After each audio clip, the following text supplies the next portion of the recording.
Let's get nasty on a Tuesday. It's a Fast Lane on 101 ESPN with Andrew Marsh and Carey Davis. I'm Anthony Stalter. No Jamie Rivers. Jamie is out sick today. 2:03, your time check is brought to you by Clarkson Jewelers, an officially licensed Rolex jeweler. A lot to get to today. Monday Night Football recap. Oh, my, we don't have to talk about that. Somebody in this studio will be punished for losing in the Pick'em Challenge. It's really just finished last because we're all winners this week. Yeah.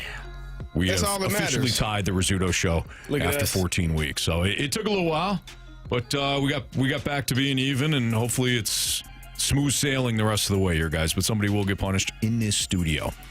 We also are going to break down some MLB hot stove action. Rich get richer. Not just the Dodgers, but the Phillies. By the way, who still thinks the Pirates are going to spend and do all that stuff? Remember we were getting those text messages? Anthony, they tried. They couldn't spend that money. Okay, got it. They thought about it. So we'll get into that, and also got some more NFL and college football to get to. But we want to start off with the Blues. So the Blues back in action tonight. Blues and Bruins. 5-2 losers the last time these two teams played. That was at TD Garden earlier this month. But my question for you guys and for the fans, for the listeners, what would get you to buy back in? Winning, besides winning, of course. Just consistency. Effort every single night. They can be consistent losers. No, consistently good. I'm sorry. Got it. I'll write that down.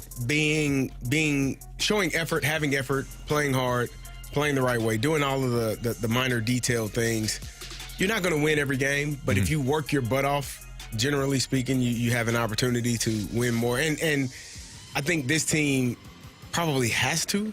Like, you're not flushed with, like, superb talent, like the upper echelon talent. Like, you don't have the Connor McDavids and the Leon Draisaitl. Like, you have to work at your game, and you have to work it as in a team setting. Like, work together collectively.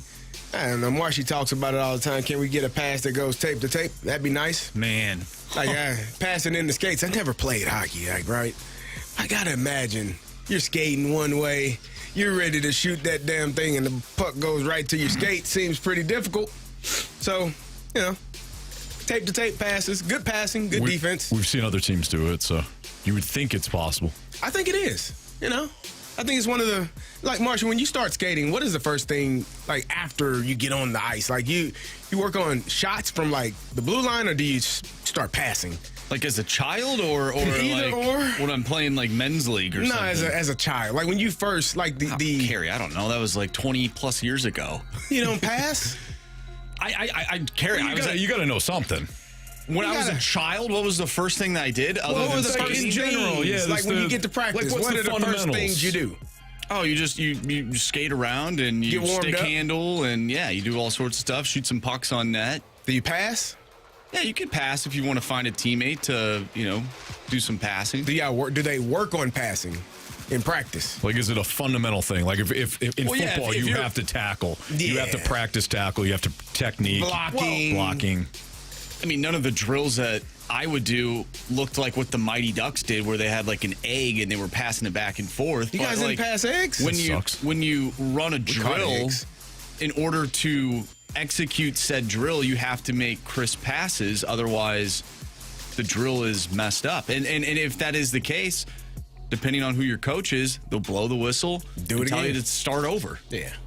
So yeah, I mean, it is a key part. You're talking about shooting the puck and making that crisp pass in the offensive zone. I would even go to when you're in the defensive zone, making a good first pass. If you have an odd man rush, or at least you could have an odd man rush, and that first pass is in the winger's skates, well then that guy's got to slow down. The guy with speed on the other side has to slow down, crossing the blue line. You allow the other team to get back into play, and all it takes is that split second for you to not have a scoring chance. And it starts with that first pass. So that is a big thing for me, and it's one of the things that I look for when I watch the game. But to your question, Anthony, man, this is tough. Yesterday I kind of joked around, and Carey, you were here, Anthony, you had to leave. But when we had Jim Montgomery on, anytime he talks, he makes me feel better about this team. But He does have a way about him. now that I slept on it, what I need to see them win tonight. I need to see a 3-game win streak. That will help me feel a little bit better about this team against a team that they lost to. Not a good look. Mm-hmm. They did not look good against Boston when they were in Boston. So if they can find a win tonight, and then you go into these next few games, very winnable games, I will feel a lot better about this team. But right now, I don't know if I have the energy, and maybe some people feel the same way. I don't know if I have the energy to go on this roller coaster ride. I sound like CD during the summer when the Cardinals were playing. I don't know if I have the energy right now for that because it is so emotional with this team. The expectations were super high. They have yet to meet said expectations. Could they get back to that? Absolutely. But I think that starts tonight. You have to pull together a 3-game win streak, bare minimum. And you have the chance to do that tonight against the Bruins, a good team. Does it, and I'll follow up this question with my own thoughts on this, but does it matter how it looks tonight? I think it does a little bit, but at the end of the day, a win's a win's a win. So just get the win and then move on to the next game and then clean up some things. But this team in the Bruins, they're a hard-nosed team. So if you're going to win, ultimately it will have to look good, in my opinion. So Chunk in the Chuck sent the message, said CD to help you. The order, usually working on skill development with the 6-year-olds. As someone who gives lessons at STL hockey training in De Pere, skating, shooting, stick handling, and passing. One of the core fundamentals of the game, Perfect. man. Thank you. Passing. One of the core 4. I think. Chunk in the Chuck. Sure. Yeah, 4 things you got to work on. Listen, CD, this is your interpretation of man. Chunk in the Trunk's text message. Yeah, so yeah. whatever you say. Yep. All right. Thanks, so Chunk. the reason why I asked you, does it matter how it looks, Marsh?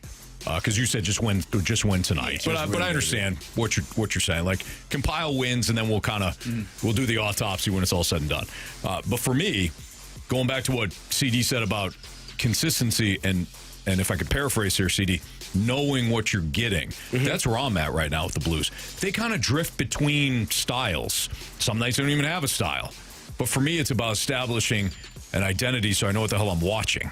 So whether it is a forecheck first, grind you down group, a transition-heavy speed and skill team, which I don't think they are, or defensive-oriented low event kind of, just, again, grind you down. I just want to know what I'm watching so that I can buy into, okay, this is what the Blues are. It goes back to what we talk about a lot in other sports. How do you win games? How do you lose games? Right. If you know those, if you can answer those 2 questions, you're probably an established team. If you're like, I don't know, some nights we win this way, some nights we win that way, losing more so. Remember when we did the wheel for the Cardinals? Spin the wheel to see how they lose tonight. Yeah. They have no idea how they would lose games. They just knew the losses compiled. That sounds awful. You can't fix anything if you don't know how you're losing, or if you're losing in multiple ways. How do you fix one at a time? So that's where the Blues have been before that road trip, and hopefully we get some answers here soon. How would you feel if they played a really structured game, things looked really good, but then they lost? I feel like we've seen that before, and then it didn't translate to the next game. That's the key. If they lose tonight 2-1, but the next game they win 2-1 or 3-1, but we know exactly what the identity is, I can get behind it again. Well, my question is, if they lose tonight, it looks pretty good, right? The Bruins are a good team, and you just lost, right? Right. But then the next game it's 5-1, and you don't look good. No. Then I know this. Yeah. I still don't know what I'm watching from night to night. I just know I'm pissed off. But how would you feel after tonight's game if that were to be? I would need to see better. You would need to see the next game. Yeah. Yes. Then that's ultimately what we're doing here. You're kicking the can down the road is what you're saying. Cool. Yeah. Can't do that forever though. No, because it's almost January. It's almost 2026, fellas. Yeah. Well, the 573 says I can handle a close loss if we, busted ass out there for it. Yeah. And I think that's what these fans want. They want to see a full 60. And I agree with them because that's sort of what we're made of, right? Like this blue-collar city. We just want guys to go out there and play their hardest. And dominate faces. The result will be the result. But if you go out there and you show some effort and you give all the, 20,000 plus people or however many people go to the game, you give them a good, entertaining brand of hockey. Yeah, you might win some, you might lose some. It is what it is. But I think that's ultimately what people are looking for. And I can respect that.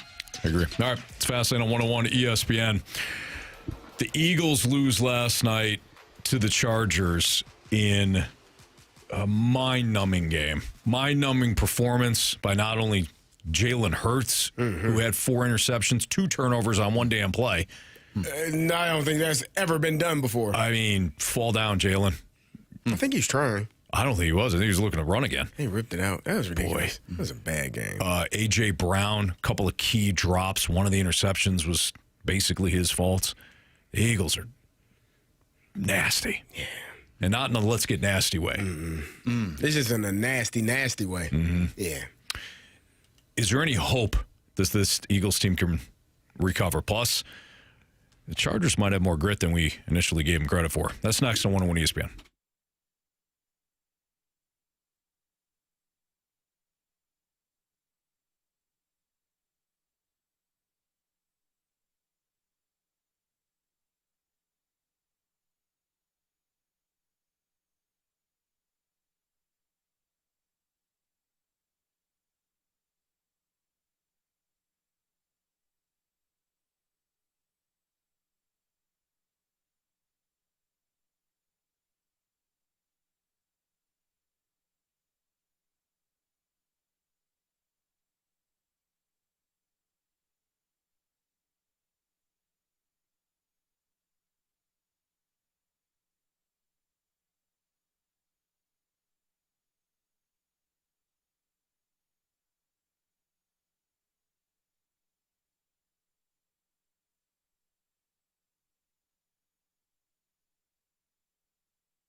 Intercepted, and now the ball's out, and Hurts ends up with the ball in his hands. He fumbles.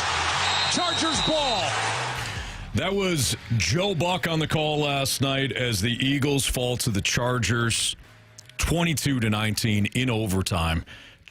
Despite 4 turnovers, 2 of which came on the same play that you just heard. So Jalen Hurts threw an interception. Dallas Goedert knocked the ball out of, he actually punched it. He punched the ball out of the Chargers defender's hands, and then Jalen Hurts recovered it only to get it knocked back out of his hands, and the Chargers wound up with it. Anyways, despite the 4 turnovers, the Eagles were deep in L.A. territory with an opportunity to win the game or tie it at worst. At worst, yeah. And Jalen Hurts, unfortunately, threw another interception, his 4th in the night, and it sealed the loss. Another one. Again. Yeah. Are the Eagles done? Like, they're going to make the playoffs unless they completely collapse and the Cowboys run the table, they get in. I don't think they're done. I do think something is off, though. You mentioned it. One of those interceptions was A.J. Brown stuck his hand up, kind of got what we call alligator arms, saw the defender about to hit him, shrunk it down just a little bit. It was a high throw.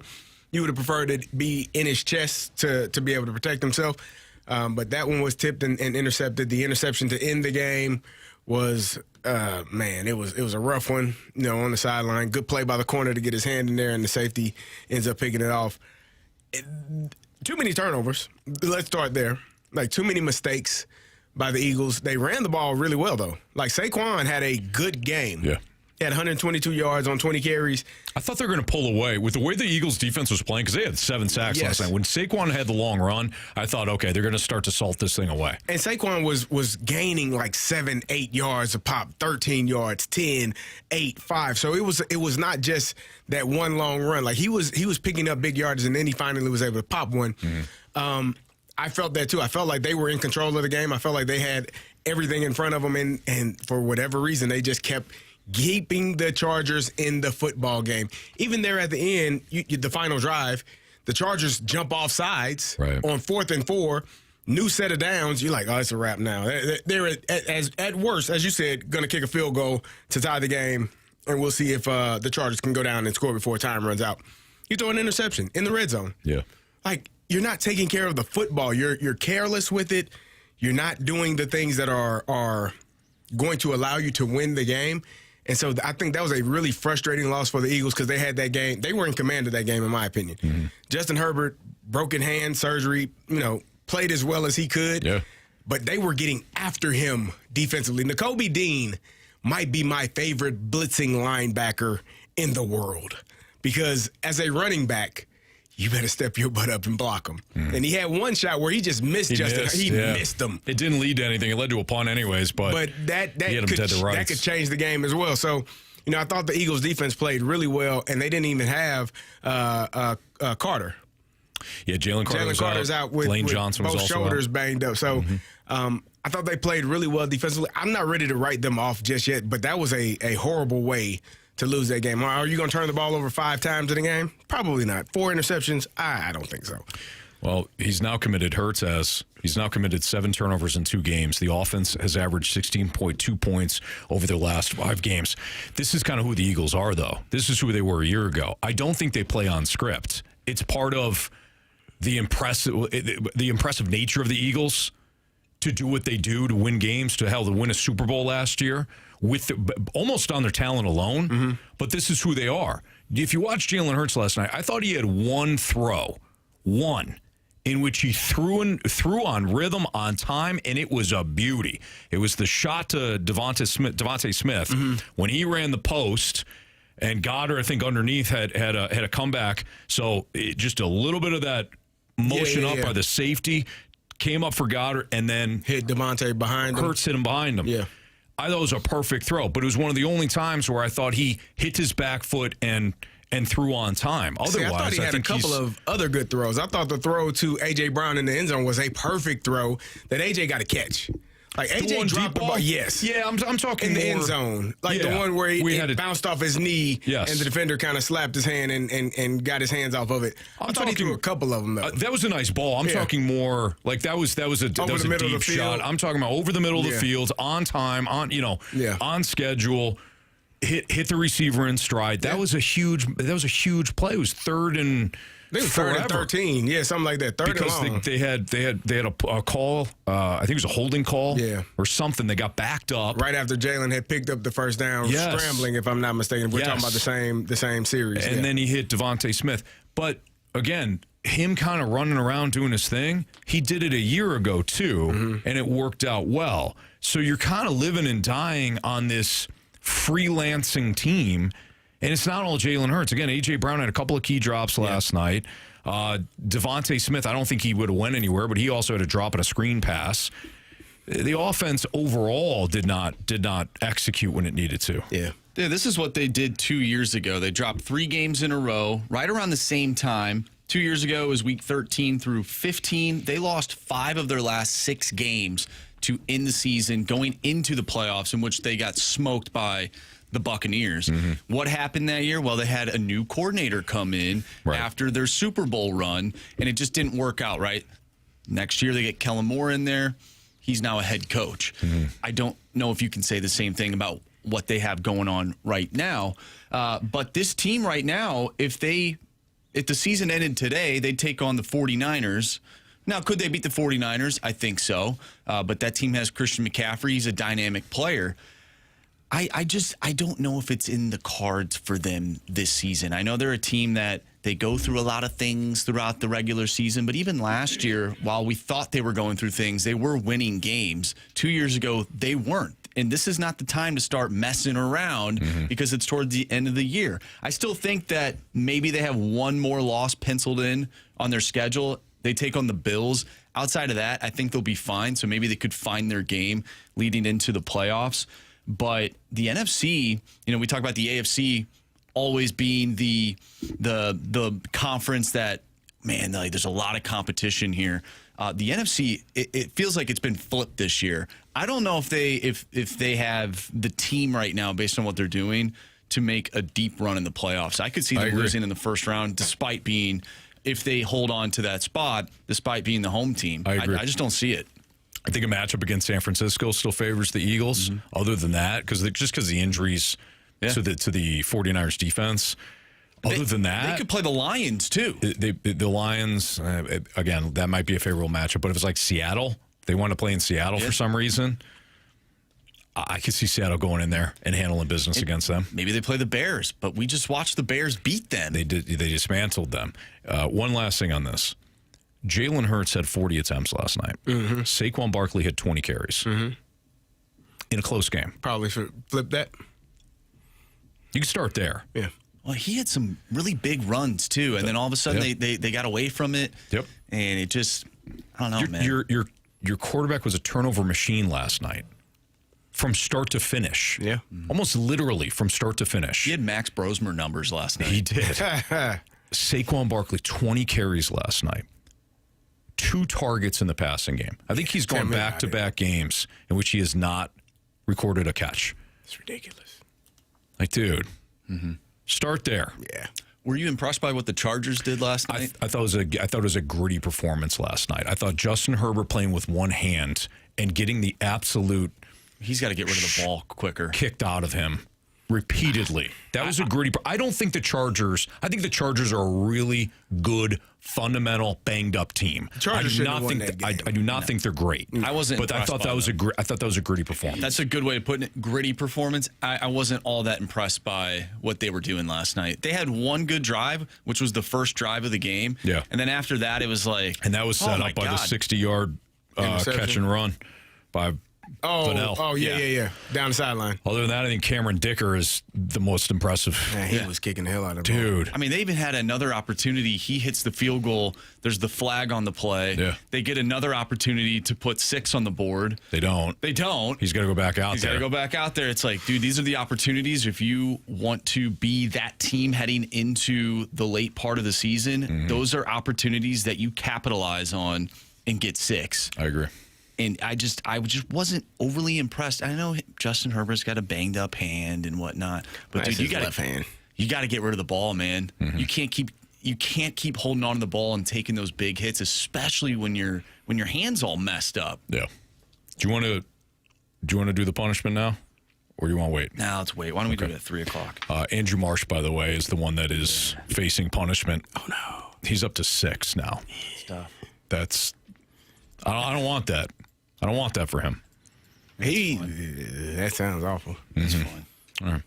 So we will punish Marsh coming up at the top of the hour. But speaking of which, Marsh has got what's trending for you. A couple of MLB nuggets and one 40-year-old stepping out of the shadows to perhaps save an NFL team. 44-year-old. I'm 44, Anthony. Are you? I went running this morning. Feel good? Yeah. Can you stretch? Can you throw? I can't throw. I can run into some people and block though. How many snaps you got? 12. That won't do it for Phillip Rivers or the Colts. What's trending next on 101 ESPN?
101 ESPN Sports Center.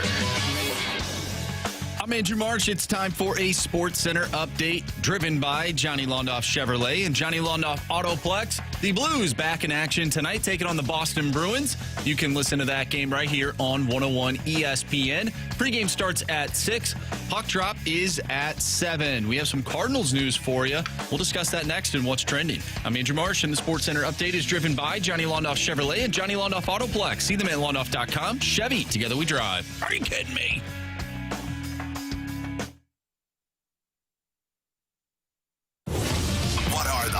Topics in the sports world. What in the wide world of sports is going on here? It's time to find out with What's Trending, brought to you by Elite Comfort Experts. Heating and cooling with no gimmicks, just guarantees. EliteComfortExperts.com. Welcome back to the Fast Lane here on 101 ESPN. Thank you.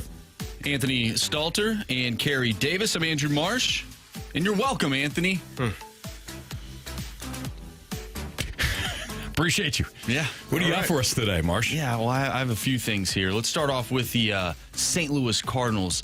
Tonight, 4:30 local time, we will find out who will have the number 1 overall pick in Major League Baseball's draft. All right. Because the draft lottery is tonight. And the Cardinals, Anthony, they got a real good shot at getting the number 1 pick. That's great. 2.4%. Oh, 2.4%. That doesn't sound great. Very great. Yeah.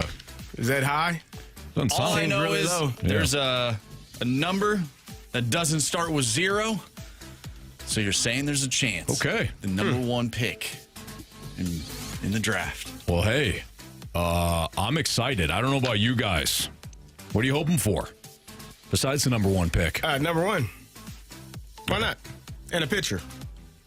Or a guy that hits like 40, 50 home runs. Yeah, what do you think? What do you think the I guess it would What do you think the Cardinals' game plan for this upcoming draft will be? Do you think it'll be similar to sort of what they did this past year, or do you think they'll go in a different route because they already had sort of that game plan last year or last season? I think they put themselves in a spot where they can. Well, let me back up here. I think going for the highest upside players is something that Bloom will look to do from here on out. Unlike Mo at times, not toward the end, but at times, just going for the highest floor player. Anybody that could just simply make the league. That's what he was going for. Didn't matter if they're a utility player. He'll draft the utility player. Just make the league.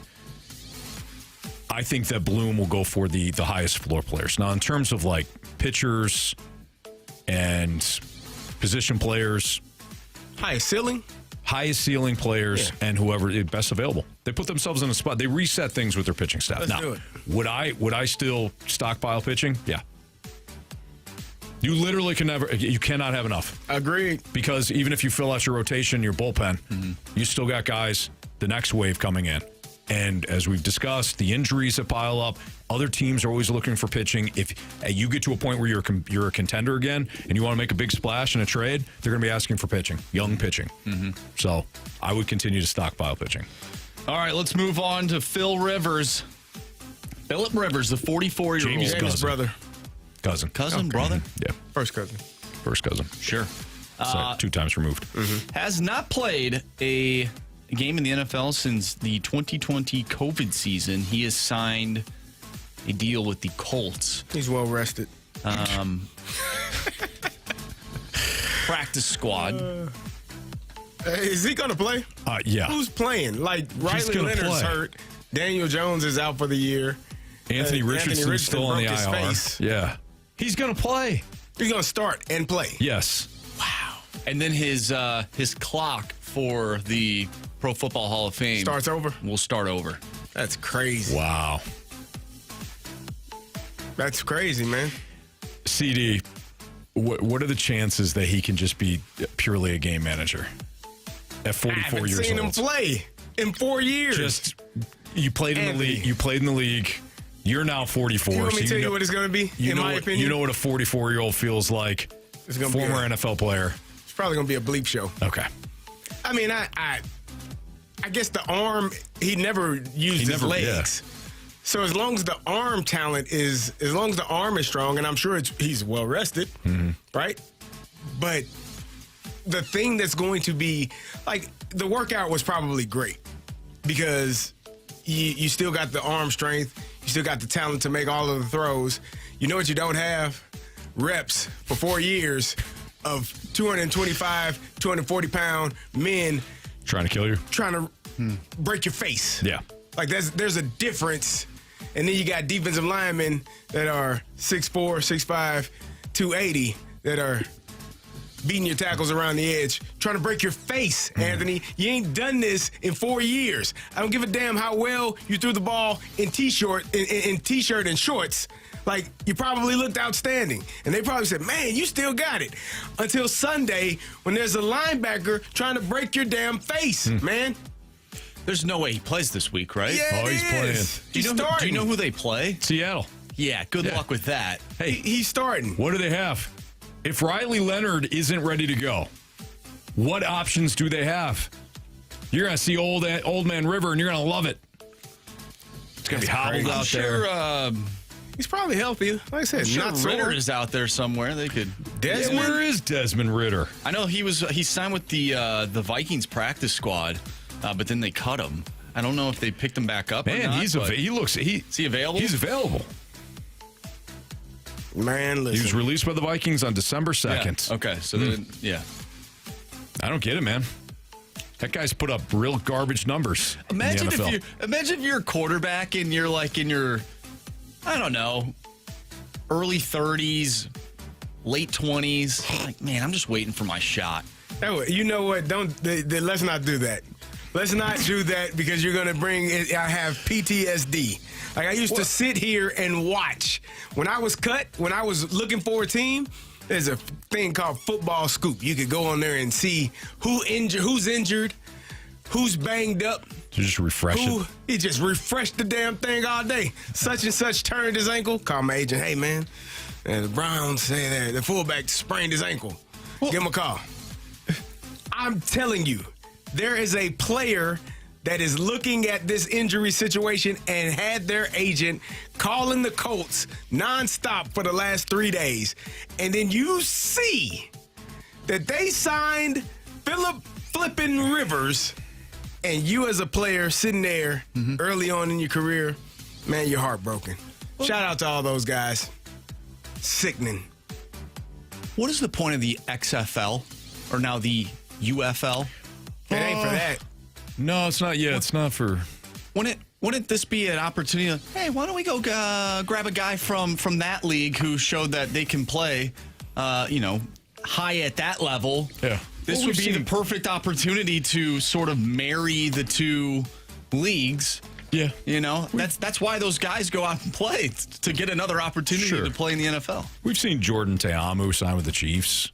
You know, I mean, there's guys that have done it, but I think what the NFL is telling you, at least the Colts, they'd rather have Phillip Rivers on a lot of rest at 44 years old. A lot of rest. Than some of these young guys that didn't get their shot.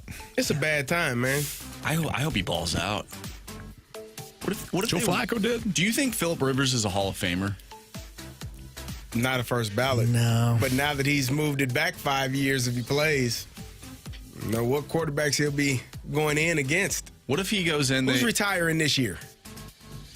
Who's retiring Russell Wilson? after this year? Yeah, Russell Wilson. No, Russ is going to play forever. Nah, he's gonna. Well, like Aaron Rodgers could retire. Aaron Rodgers. Yeah. Okay. I'm just looking at the list of other quarterbacks that, if you just waited it long out, enough, you become a Hall of Famer. Bobby Wagner probably should retire. Yeah. Zach Ertz is probably going to retire after that hit. Yeah. But I'm quarterbacks. And nobody on that list that you really worry about. So if you play in this game, you got to wait another 5 years. Aaron Rodgers, probably, if he's done. Other than that, field is yours. No. You're the only quarterback available. Put him in. This won't happen, but could you imagine? He went his entire career, never won a Super Bowl, never did it, they never won it. If he came out of retirement at 44 years old, the Colts make the playoffs, they win a Super Bowl. Marsh, I can tell you that's all he's been dreaming about for the last 2 or 3 weeks. He's a Hall of Famer. I think we're in La La Land right now. No, I'm telling you, I'm certain. I don't know Phillip Rivers, but I'm sure when he laid his head down on that pillow after he signed that contract, that dream you just mentioned is the one he had. Mm-hmm. He also has a lot of kids, so he's got to. Do you remember when Jamie had that dream where he woke up and he's like, "Oh my gosh!" Yes, like Phillip Rivers. He gets to live that dream. The dream has become a reality. Yeah, absolutely. Yeah. All right, the rich keep getting richer in Major League Baseball. I know Carey's happy today, but is there any reason to watch baseball next year? We'll talk about it next on 101 ESPN.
Well, the rich keep getting richer in Major League Baseball as the Phillies signed Kyle Schwarber to a new contract. Remember all the chatter was going, the Pirates signed him. What does that say about the Cardinals?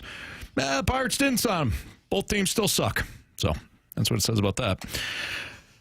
Phillies, though, they get their guy, $150 million, 5-year deal. That's smart. Ken Rosenthal adds that the Reds, essentially Schwarber's hometown team, were at about $125 million for 5 years. Reds probably made a similar offer to some other free agents, but wound up going with, the Reds probably will offer similar free agents, Kyle Tucker, Pete Alonso, Framber Valdez, Ranger Suarez, but Phillies wind up keeping their guy. Would you take a hometown discount? Like, let's say that you play for all these different teams, and to basically bookend your career, or to end your career, you could play with your favorite team growing up. Yeah. But it would be a little bit less money. Would you do it? Yes. I would too. Yeah. If that team gives you a chance to win a World Series. Well, obviously. But the Reds, they got a good manager. They were a playoff team this year. Now, they didn't really do anything in the playoffs, but they made the playoffs. They're an up-and-coming team. Sure. I would have thought about it long and hard, for sure. So the hometown discount is frowned upon by the players' union? Yes. Oh, whatever. No, it is. Yeah, like, you really... So is signing because early. You ruin it for players after you. So they try to... And that's in all sports. They try to discourage... I mean, you can do whatever the hell you want to do, but they try to discourage you from losing out on $5 to $10 million more per year, because you got to think about the people after you. So, yeah. What about yourself and your family? Yeah. You think about you that. can do it. That- I'm not saying you can't do it. No, I know. It's frowned upon. It is. Yeah. Yeah. Why would you do that? The other rich just keep getting richer. Edwin Diaz signs with the Dodgers. What? So he's tired of contributing to a team. He's just going to hop on one. It's already established and it's already won, Kevin Durant style. So Diaz signs a 3-year deal for $69 million for the Dodgers. Good for the Dodgers. They recognize the absolute one hole that they had, and so we're going to fix that by bringing in the top closer on the market. So good for the Dodgers. Shame on Major League Baseball. No reason to really watch baseball next year, just like there's no reason to watch baseball this past season. Timmy Trumpet going. I don't like he's got to get a new song. Yeah, nah. No. Yeah. You don't think they're That gonna? song's badass. You gotta bring with them. Bring them with them. Come on. It is actually. You know what though? The Mets faithful. They do all the Timmy Trumpet stuff. Yeah. It seems a little fake going out in L.A. Yeah. Marsh is right. You got to leave the trumpets there. Leave the trumpets. It's a new era. Find a new song. Yeah. And I think you have, good judgment when it comes to Show a nice, me the money. Catchy tune. So maybe we can find a new one. We can all, dance and whatnot. We get a text from 314. Anthony, it sounds like you sent this one in. Okay. I've been a baseball fan my entire life, but I'm sorry. I just have so little interest anymore with the Dodgers being able to buy any superstar they want. What's the point of all this? Agreed. How much did Edwin Diaz? Couldn't agree more. How much did he get paid? $69 million. For how many years? 3. Somebody else could have done that. Sounds like a deal to me. Again, let me state for the record, I'm not mad at the Dodgers. I hate them, but they're allowed to do this. They're allowed to buy any all-star top free agent they want. Go for it. Just annoying. But why, as a baseball fan, as a non-Dodger fan, why the hell should I tune into your product next year? Who are you mad at? Get mad at Major League Baseball. at your team. No, I'm mad. Listen, hey, I'm with you on that. Hey, Pirates, Rockies, whoever, spend more. You scumbags. You're making a bunch of money. Yeah. Hand over fist because of these TV deals. You don't put it back on the field. Shame on you. They're worse. They're worse than the Dodgers. Dodgers are actually trying. Phillies are actually trying. You and I are in agreement there. Yeah. 100%. You just don't like the Dodgers. But Major League Baseball, wake up. Wake up. I was at Hot Shots in Fenton on Thursday. Ran into an avid listener, Mr. Bob. And he said, man, I really like you on the show. Gave me a great crap sandwich. Really like you on the show, man. You do a fantastic job. That's the good part. Here's the bad part. You drive me crazy talking about those Dodgers. I said, Mr. Bob, I do like the Dodgers, but I'm a Cardinal fan at heart. And you know what I wish? I wish the Cardinals would have signed Kyle Schwarber and Edwin Diaz. You know what I mean? That's the kind of that's what I want to see. Maybe not this year, but when those players or similar players come up in the next few years, spend the money, man. Well, they might. You get a lot of people. They might. And I always wear my Cardinal gear. I just wear my Dodger glasses. Here's the thing about fandom. You got to live and die with your team. Nah, I'm not dying. You can't jump ship. I've died many times with the Falcons. How does it feel? Awful. It's an awful feeling, but when they win. Look at him. That's cute. When they win. I'm not. Okay, cute. Let's leave them out. Thank you. Who else you want to leave out? Minnesota? No, I think they'll figure it out. He's still there. I might be 60 years old. The Vikings are certainly light years ahead of the Falcons. But what about the Blues? The Blues, they've only won one.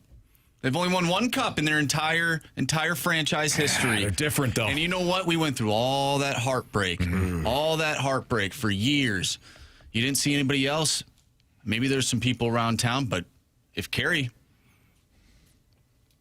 he could have. I didn't know you at the time, but maybe you were a Red Wings fan at some point. Maybe you're a Blackhawks fan at some point. Nah, I've always been a Blues fan. I don't know. I've always been. I was a Pirates fan, not a Pirates, a Penguins fan for a brief span in time. Makes sense. You were I lived in Pittsburgh. I liked watching those guys. See the kid. Yeah, it was really good players. I'm just saying, what I mean? It felt good when they finally won. Yeah, that moment felt way better. Marsh, with all due respect, because we went through the ups and downs, and we didn't bandwagon a team. That's all I'm saying. Well, Anthony taught me how to do it, and I learned from him. So if he's mad at anybody, it's not MLB that he's mad at. You're mad at me. You're not mad at me. You're mad at yourself. At yourself. Why am I mad at me? You put this into play. Every year I watch you cheer for the Chiefs. Every single year. I have standards when I do that. Well, you are reckless. Anthony, I took your standards and I tweaked it a little bit. Yeah, you started rooting for the Dodgers game 1. Okay.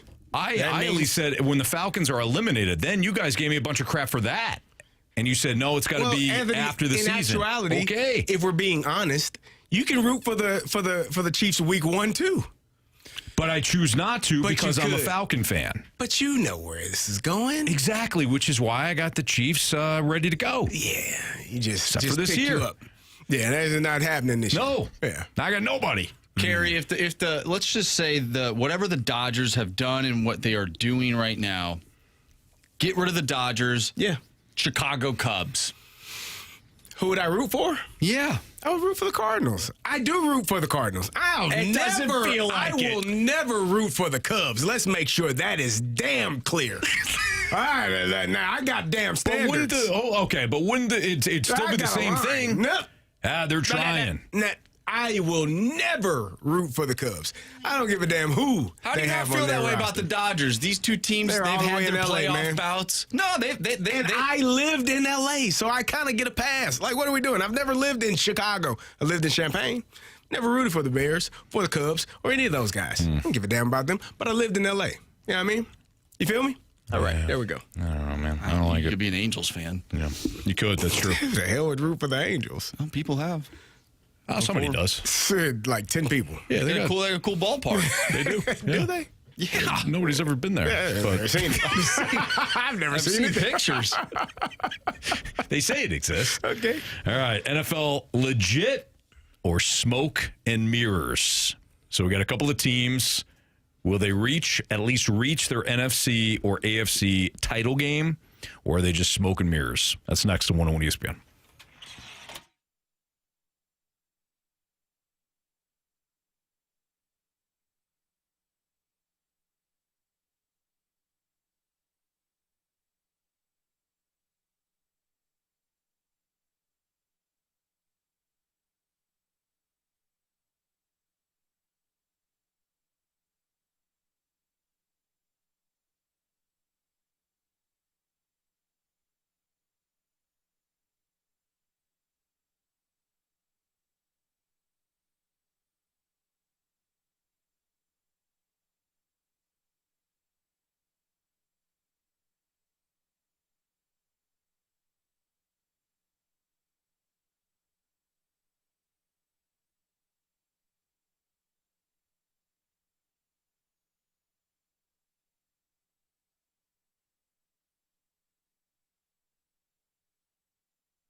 3:04, your time check is brought to you by Clarkson Jewelers, an officially licensed Rolex jeweler. So we don't like doing this, okay? As we like to say, this hurts us more than it hurts the person getting shot with the airsoft gun. But, Marsh, it is your time. It is your turn. Again, you will face 6 punishment shots for finishing dead last on Team Fastlane Why are you for going to Week say 14. it like that? That sounds like a lot, man. Last would be... Dead last okay. is... Dead last sounds way worse. Okay. It's more accurate, though. Okay, yeah. You doing the shooting, Anthony? Yep, I took honors again this week.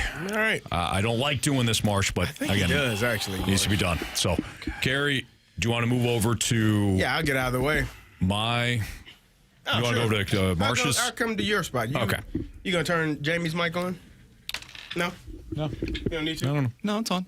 You good? Yeah, we're good. All right. right. Here we go, I guess. All right, Marshy. Six shots. How you feeling, Marsh? Like, tell me before we get started. I feel good right now.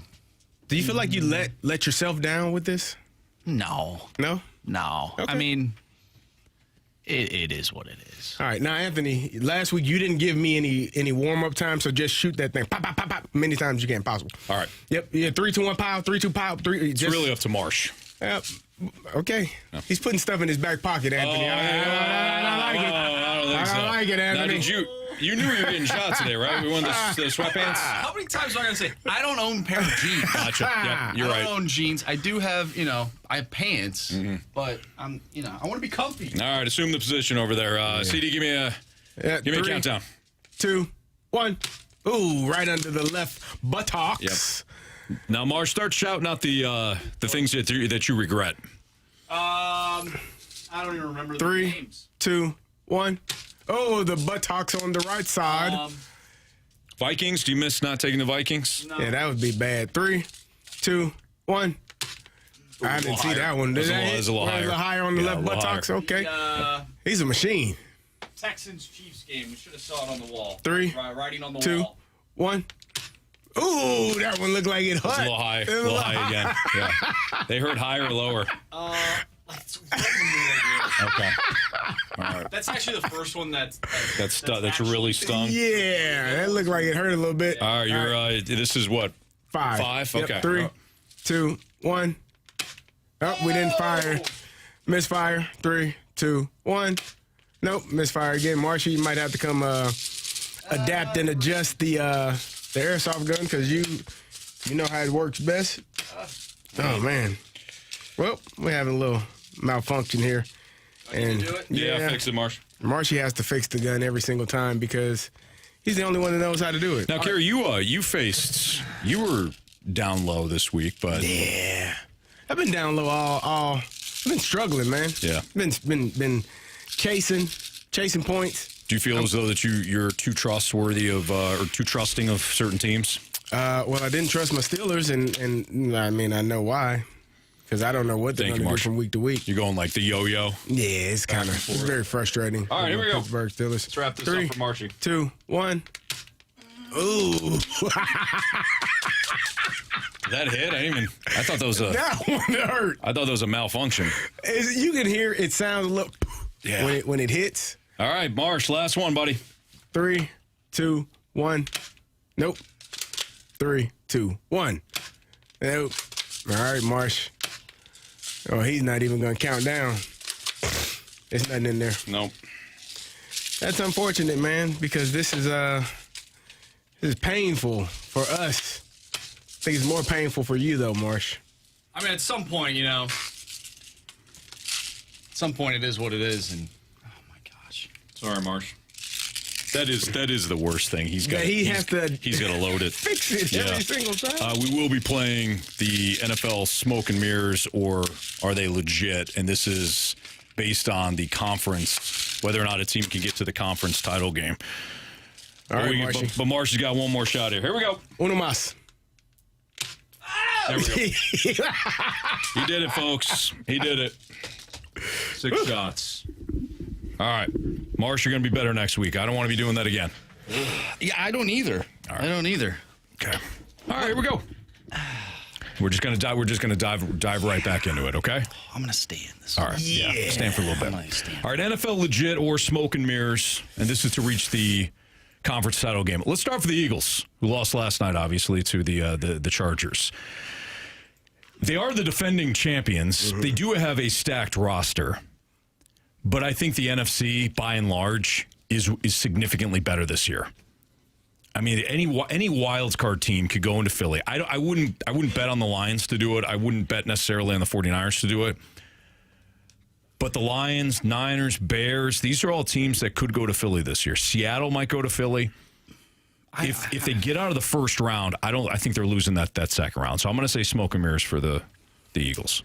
I'm still going to hold on to legit because I do think, they're 3 seed right now. Los Angeles and Green Bay are ahead of them. I do believe that they could potentially still make it to the NFC Championship game. Do I think that they can win a Super Bowl? No. Do I think that they can even win the NFC Championship game the way that they're playing? No. But I do believe they can make it to that game. Okay. So I'm saying legit. Marsh? I think they're smoke and mirrors right now. They're not playing good football. They're not. They have one of the best running backs in the world.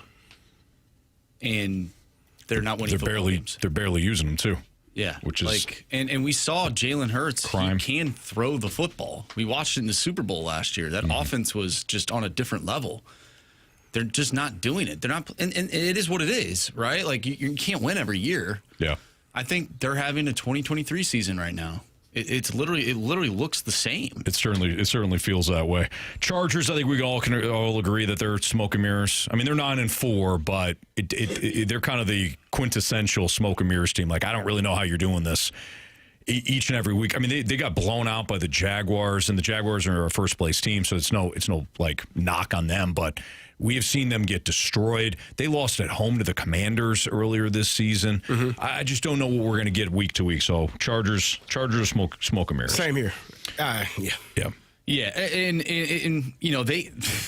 they could win every single game the rest of the year. I'd still say they're smoke and mirrors because they're not a playoff team. Right, I agree. I've yet to see it. All right, Texans. This is interesting. So the Texans' best defense in the league, offense though struggling. Right now, if the playoffs were to end today. Or I'm sorry, the regular season were to end today, the Texans would be in the playoffs. Legit to get to the AFC title game or smoke and mirrors? I think the defense is legit. Offensively, they leave a lot to be desired. They leave a lot of points out there. They leave a lot of yards out there. C.J. Stroud, in my opinion, still is not playing at the level. If rookie year C.J. Stroud was playing for this team, hell yeah. But the C.J. Stroud and the running game, they still are struggling. Joe Mixon has not played yet. Nick Chubb went down last game with an injury. Woody Marks is running his head into the wall every single night. You weren't here. Man, it's hard living. They had 2.5 yards of carry, I think, in that last game. But Woody Marks ran it 20 times for 60-some yards. Stuck with it. Man, stubborn enough. But I do not think that they can win because at some point you're going to have to score points with your offense. Mm-hmm. Defense is gonna do a good job of stopping people. It's really hard to stop potent offenses, every single drive. So they're going to put points on the board, but your offense struggles to get points on the board consistently. So I'm going to say smoke and mirrors. Marsh? Yeah, smoke and mirrors. I just don't see it happening. They'll get that Saturday game in the playoffs if they make it. That first Saturday. That's reserved for the Texans. Anytime the Texans make the playoffs, that first Saturday wild card game is reserved for them. I actually think they're legit. I completely agree with what you guys are saying with the offense. It's obvious, right? But they shut down Josh Allen. They shut down Patrick Mahomes. This defense is elite. It is. And the AFC's a crapshoot this year. The Patriots are good. We know that. Who else do you feel great about? Marsh, you have called the Broncos smoke and mirrors from day one. Do you feel like the Broncos are, are the Texans, but just a tick better because their offense, I think, runs a little bit smoother? Yes.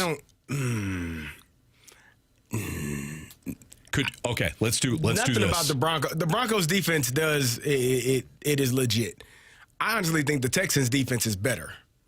I do too. And the Broncos offense is a hair better than the Houston Texans offense. But it ain't, we're not talking Kansas City Chiefs in their prime. If If the Texans make the playoffs, they're the 7th seed right now. But they did beat the Bills, so they do have the head-to-head if they were to finish ahead of them, right? Could you see the Texans beating the Jaguars? Yes. Could you see the Texans beating the Steelers? Yes. Chargers? Yeah. Patriots? Yeah. Broncos? I mean, Drake May. The Patriots have been outstanding. Drake May. We have never seen him in a playoff game. I like the Patriots. I think they're the most, in my opinion, the most complete team in the AFC right now. I can see them beating everybody convincingly. I think it would be a dogfight with the Patriots. Okay.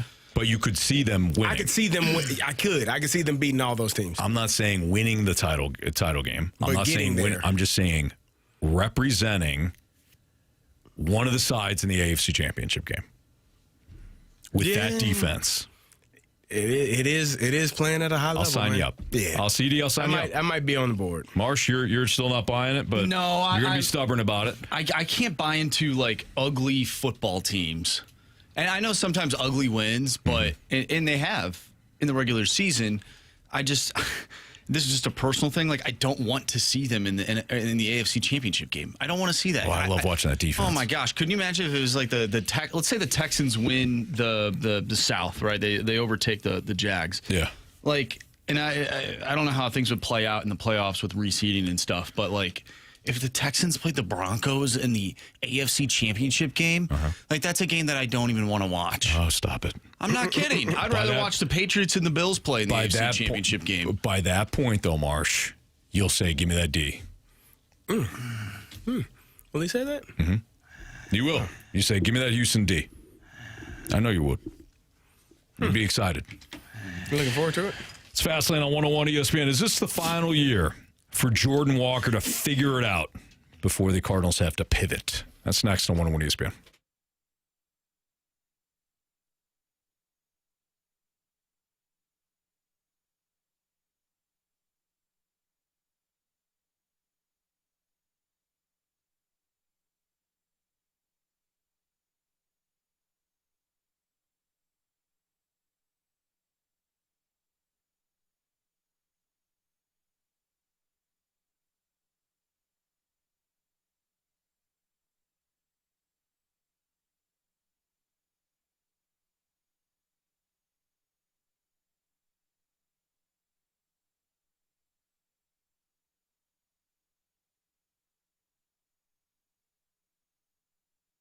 Hey, Missouri, if you haven't heard by now, FanDuel Sportsbook is live in the Show Me State, and they're kicking things off with an offer that's tough to beat. Right now, new customers can get $5 and get $300 in bonus bets, win or lose.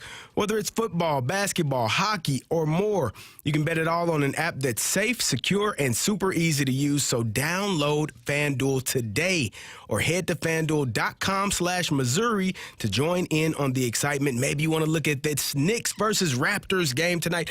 Karl Anthony Towns over in points. Jalen Brunson over in assists. Sounds like a pretty good pick. And then maybe you want to take the Knicks on the money line. Whatever you want to do, you can do it because Missouri, it's time to play your game with FanDuel. 21 plus and present in Missouri. Gambling problem? Call 1-800-GAMBLER. First online real money wager. Only $5 first deposit required. Bonus issued as non-withdrawable bonus bets that expire 7 days after receipt. Restrictions apply. See terms at sportsbook.fanduel.com.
So I just talked to Oliver Marmol. We had him on my SXM radio show.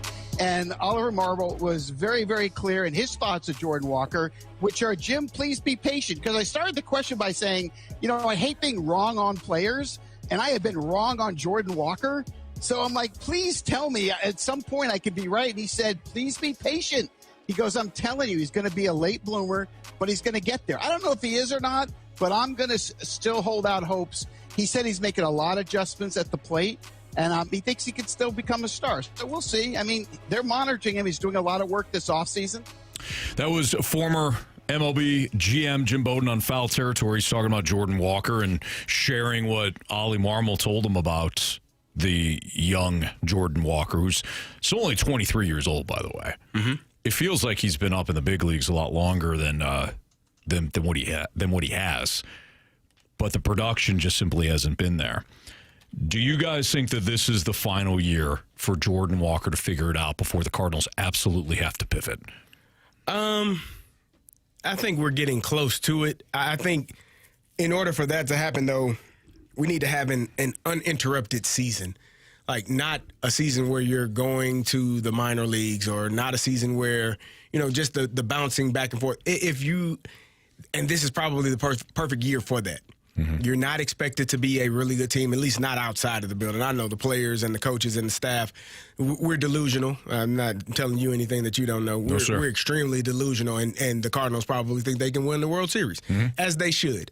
But on the outside looking in, knowing that you don't have some of the pieces that the other teams have, you're probably going to have a year where you're struggling a little bit, and this is the perfect year to get him 140 games played. Like, all the at-bats you can stomach. Whether it's good, bad, or ugly, give him the opportunities, and that way you can learn to correct it when it goes bad. When you're having success, you can still stay in it and have fun and build off of that. But I think this has to be the year where you give him all of the at-bats, all of the reps, not picking and choosing, you're in right field today, you're not playing tomorrow. No, you're playing every single day in right field. You're going to bat in this spot in the lineup. Hopefully it's higher than 7th, 8th, or 9th, which it has been for most of his career, and just give him the opportunities. And if he fails, he fails. But then there's no more excuses of, we don't know what he is. No, you have a really damn good idea of what he is. So for me, I do think we're getting close to that clock running out in terms of his tenure here. Does that mean he won't go somewhere else and continue to be able to play? I'm sure he would, but I think here, this will be a defining season for him. Let's take a step back. Like, Jordan Walker, his player profile right now is somebody that will start off with the good. He hits the ball extremely hard when he does hit it. Like the exit velo numbers, the barrel percentages, the hard hit rate, all the stuff that can be overwhelming and quite frankly boring to baseball fans. Those are the good metrics. Like the bat speed is there, all of that. The strikeout rate is atrocious. Walk rate isn't much better. And if you just use your eyes and watch him constantly and consistently swing outside of the zone, especially on that slider, the frisbee slider that these pitchers will throw to get him to expand the zone. Must be something about it looks so good. Absolutely. Yeah. To me, what that is pitch recognition. The Cardinals need to set him up with a veteran that knows the game inside and out and how pitchers are going to attack him. I'm sure they go over it with him. I'm sure that's been part of his development. But now it's finding somebody that will get it to click for Jordan Walker. Right. Because if you can get him, if he can step into a batter's box and have a good understanding of how that opposing pitcher is going to attack him based on the game, but wherever they are in the game, what the situation is, I think they can unlock him.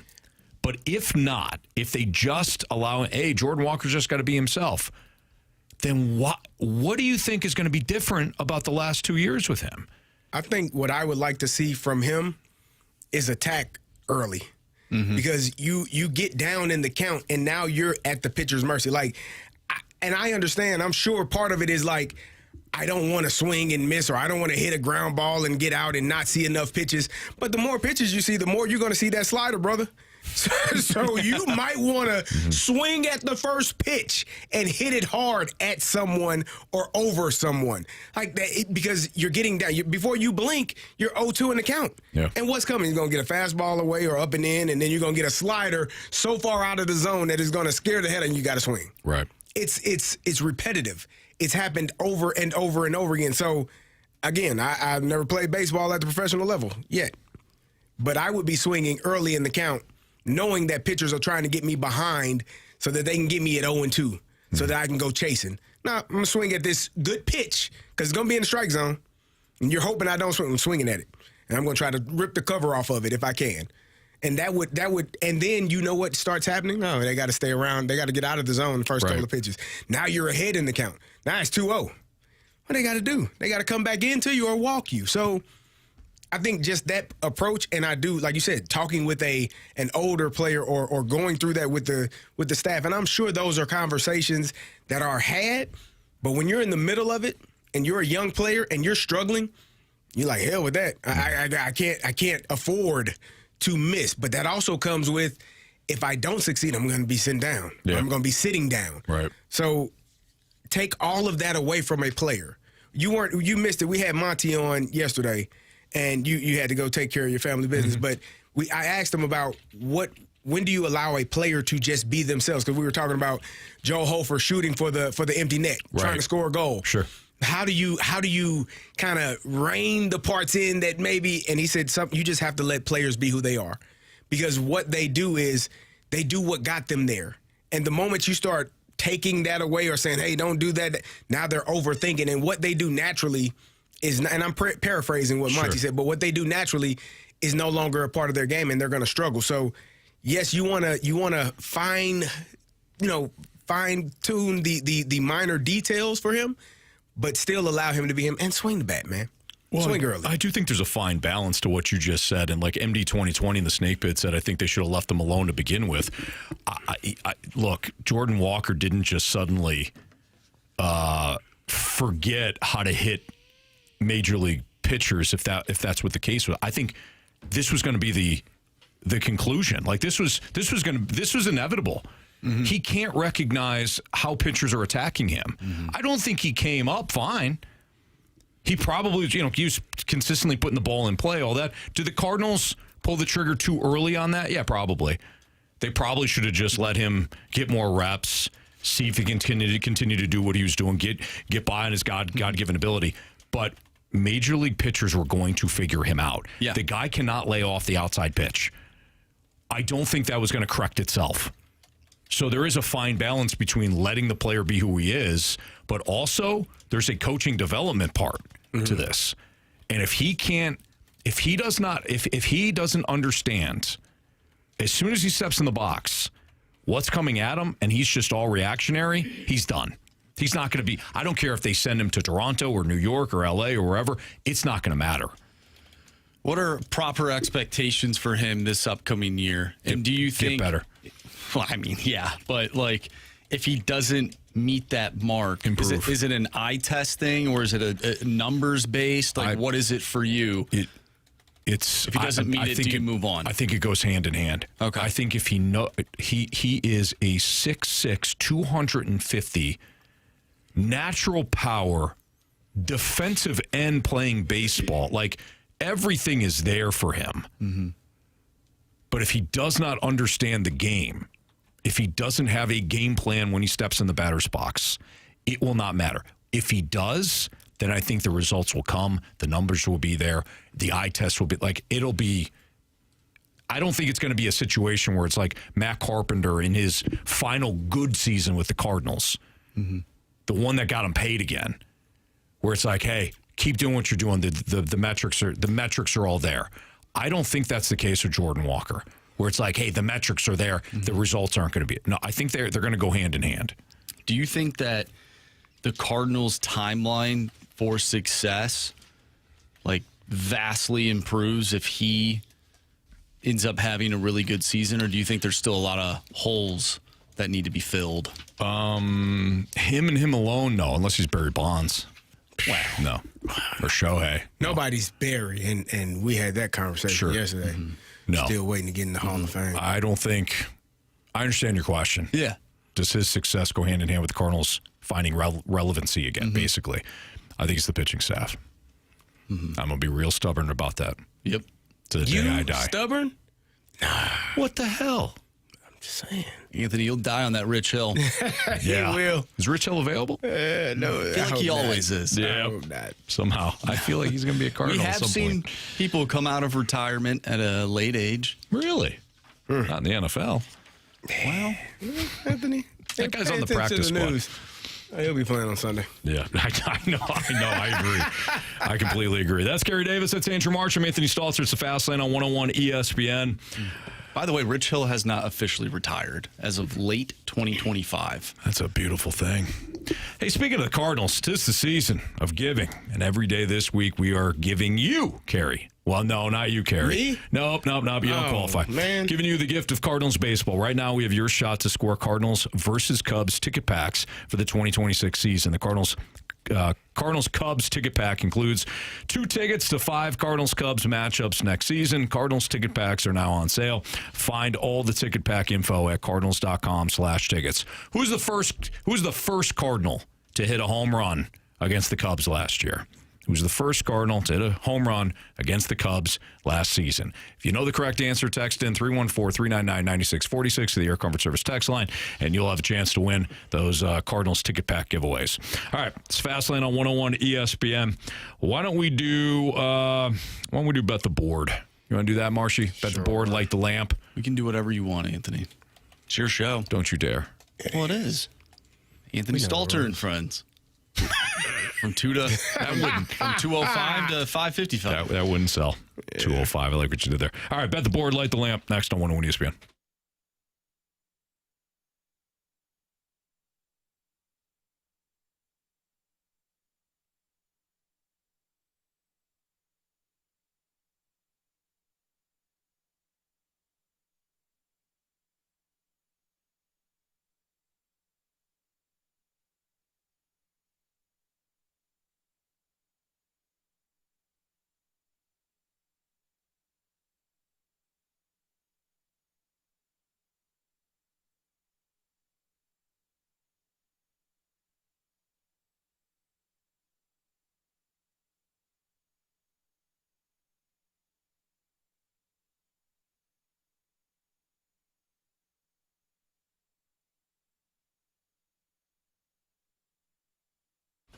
Well, the NBA season is well underway, and Underdog is the best place to get in on all the action. You can make your entries and win money right now in the state of Missouri playing on Underdog. We've all had friends where you're, watching the games. Like, I knew this player would go off tonight, or I knew this player would get shut down. Why don't you make money off your NBA hunches?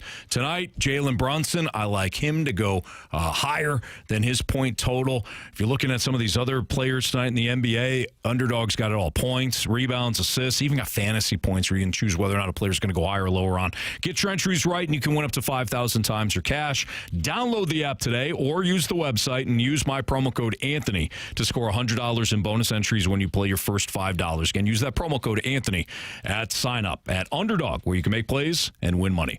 Must be 18 or older and present in Missouri. Terms apply. See assets.underdogfantasy.com/web/playing. Get terms _DFS_.html for details. Concerned with your play, call 1-800-GAMBLER or visit www.ncbgambling.org.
101 ESPN Sports Center. I'm Andrew Marsh. It's time for a Sports Center update brought to you by Saliga Heating and Cooling. The Blues back in action tonight, taking on the Boston Bruins. We'll have pregame for you right here on 101 ESPN starting at 6 o'clock. Puck drop is at 7. If you have missed anything from today's show, make sure you go to 101ESPN.com or check out the free Dobbs Tire and Auto Center's 101 ESPN mobile app. Just head to the podcast page, and you'll find all of our shows there, and it's all brought to you by the Schaefer Door Company. This Sports Center update is brought to you by Saliga Heating and Cooling, a Daikin heating and air conditioning dealer.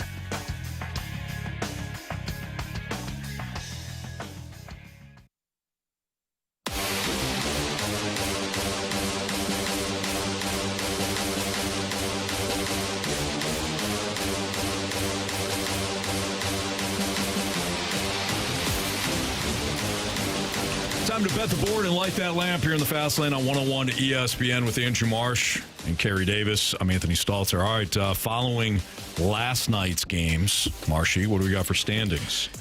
Gentlemen, we all missed. None of us got one pick correct last night. Not a one.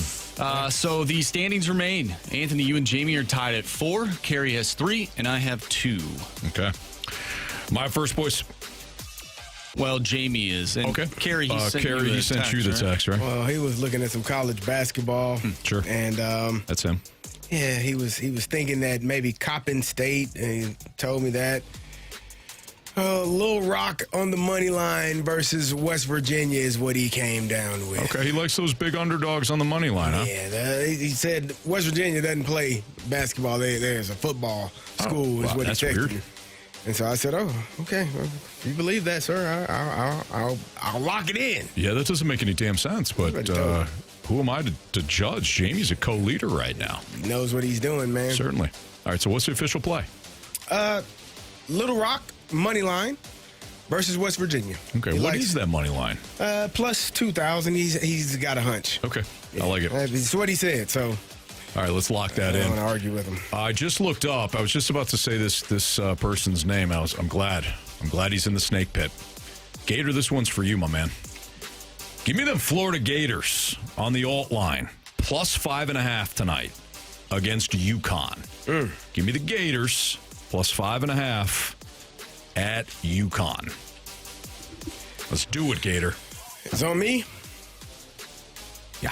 Give me, I'm going to go, I should have done it last week. Karl Anthony Towns over 11.5 rebounds. Minus 109. Okay. Good work there, kid. Thank you, sir. Tonight, I'm looking at the Anaheim Ducks and Pittsburgh Penguins game. Give me Sidney Crosby to record 1 assist. That is at minus 105. Excellent. All right, from... But yeah, Gator says I have minus 3.5. Oh, wait. Did you take UConn, Gator? What? No, he wouldn't take UConn, would he? Maybe he's saying that the Gators are going to win by more than 3.5. Oh, he has the alt line at minus 3.5. Okay, I wonder what the odds are on that. That's ballsy. I like that. Nice job there, Gator. Okay, from Bet the Board to Light the Lamp. And a couple of guys can really shoot the puck. Shoot! I must confess you scored first. Well, who was the first person? Breakaway! Shoots! Score! We got hockey to learn. Okay. Is Jamie leading this? Jamie is leading. He has 10 points. Actually, he's tied with Carey. Carey has 10 points, but Jamie was the first one at 10. I got Pew Suitor, didn't I? Yeah, you did. Got suitored. I have 6. Anthony, you have 2. Jamie actually sent me his... Who do you have? He's got Logan Mailloux tonight. Thinking he thought maybe Hofer on a special night. You know what? I'm going to go with Jake Neighbors. Jake the Snake? Jake the Snake. I am going to go with Anthony. Who do you want? Who do I want? Oh, yeah. He just texted in. He said he texted in. He literally just texted Jake Neighbors. Gotta be quicker than that. Like right when the segment started. Yeah. All right. No, No 342. Well, when this part of the segment started. Oh, okay. All right, we'll give him Jake Neighbors. Yeah, he can have Neighbors. Yeah, that's fine. That's Yeah, you can have Jake Neighbors. So now I got to redo mine. Yep, you got to redo yours. All right, give me Booch. Booch, there it is. All right. Back to the question, Anthony, who do you want tonight? Dylan Holloway. All right. You think that I'm going to pick Dylan Holloway. But there's some reverse psychology. You actually want Jordan Kyrou, so you're saying Dylan Holloway. So then I would think that you're saying, you know, it's confusion right now. I'm confused even saying it. And? So give me Jordan Kyrou. You got it. I'll take Dylan Holloway. All right. Just kidding. He's not playing. Were you really kidding or just catch yourself? I just caught myself. I do it all the time where I'm like, oh, yeah, you want Jordan Kyrou? Yeah. I'm like, wait, he's not even playing. Give me Dylan Holloway. No, I won't do that. CD and I were looking at each other like, I won't do that. All right, no take backs. Anthony, you gave it. Lock it in. All right. I will do, let's see here. How about Shen?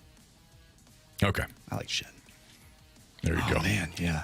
You almost had it. I've been so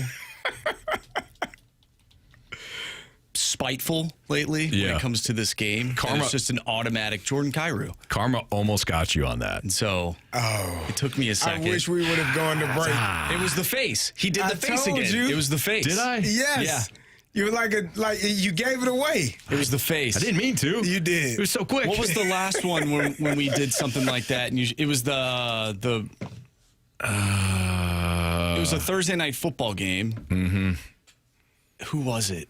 DeMario Douglas, where I said I wanted 25 receptions. I meant to say receiving yards. You gave it away. I said 25 receptions. You made the face. That's a lot. Oh my gosh. Go for it. That was a Jamie. That was a Jamie pick when he's on the road. Oh man. Yeah. All right. We're gonna do NFL 4 downs next on 101 ESPN.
One of the things that I love about my guy Stewie is that he's always paying attention to where the rate is, what the Federal Reserve is up to.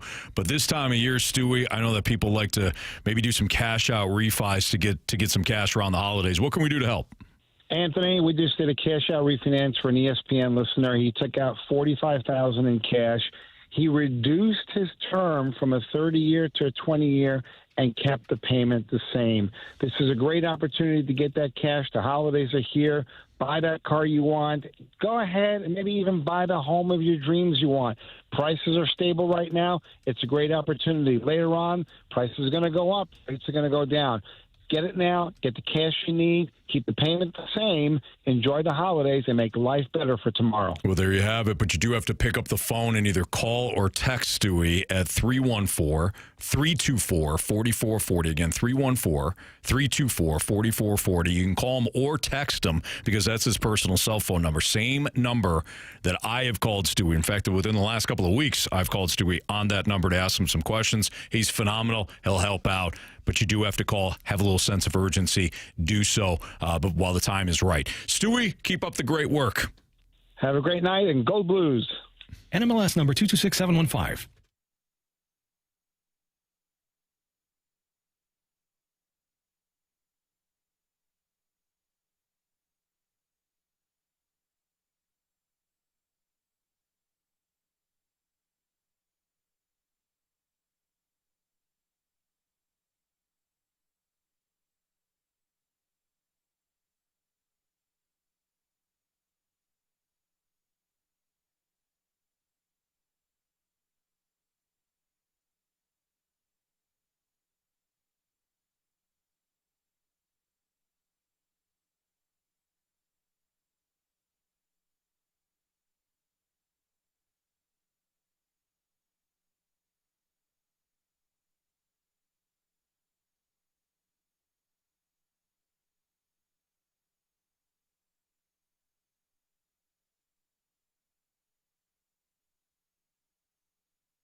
We do need a new Gauntlet contestant, so if you want to play in the Gauntlet, you can. 314-399-9646 is the Air Comfort Service text line.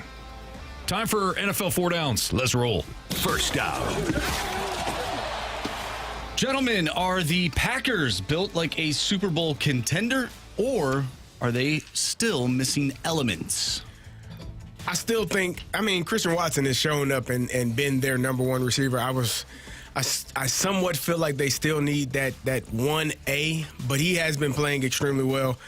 They have the running game. They obviously have the defense. Quarterback is locked in. I'm going to say yes. I guess the only thing that they do lack is the experience, but you can't get the experience till you get there. True. So I'm going to say yes, they are dialed up and dialed in to be a Super Bowl contender. And they did get the experience. Well, the last 2 years of the playoffs. Yeah, they beat the out of Dallas, then went to Philly, right, and lost last. No, that was 2 years ago. So 2 years ago, they beat Dallas, went to San Francisco, and lost. But that was a really close game. That was they could have won that game. That's right. The Niners came back in that one. And I believe. Did they miss a field goal in that game? If they made the field goal, or maybe if they went for the field goal, I can't remember the sequence of events that happened. But I know it was a close game. Yeah, not easily, but they could have won that game. It was a bit of a meltdown. A little bit. Yeah.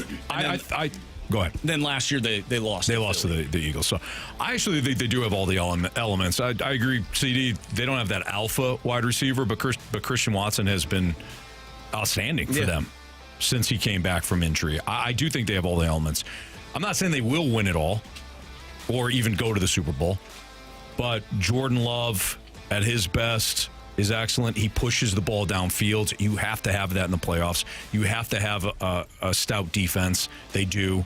They have to have a running game. How about Josh Jacobs, the final drive against the Bears? The game, what turned out to be the game-winning drive against the Bears. He was outstanding. So I think they do have all the elements, including the coaching.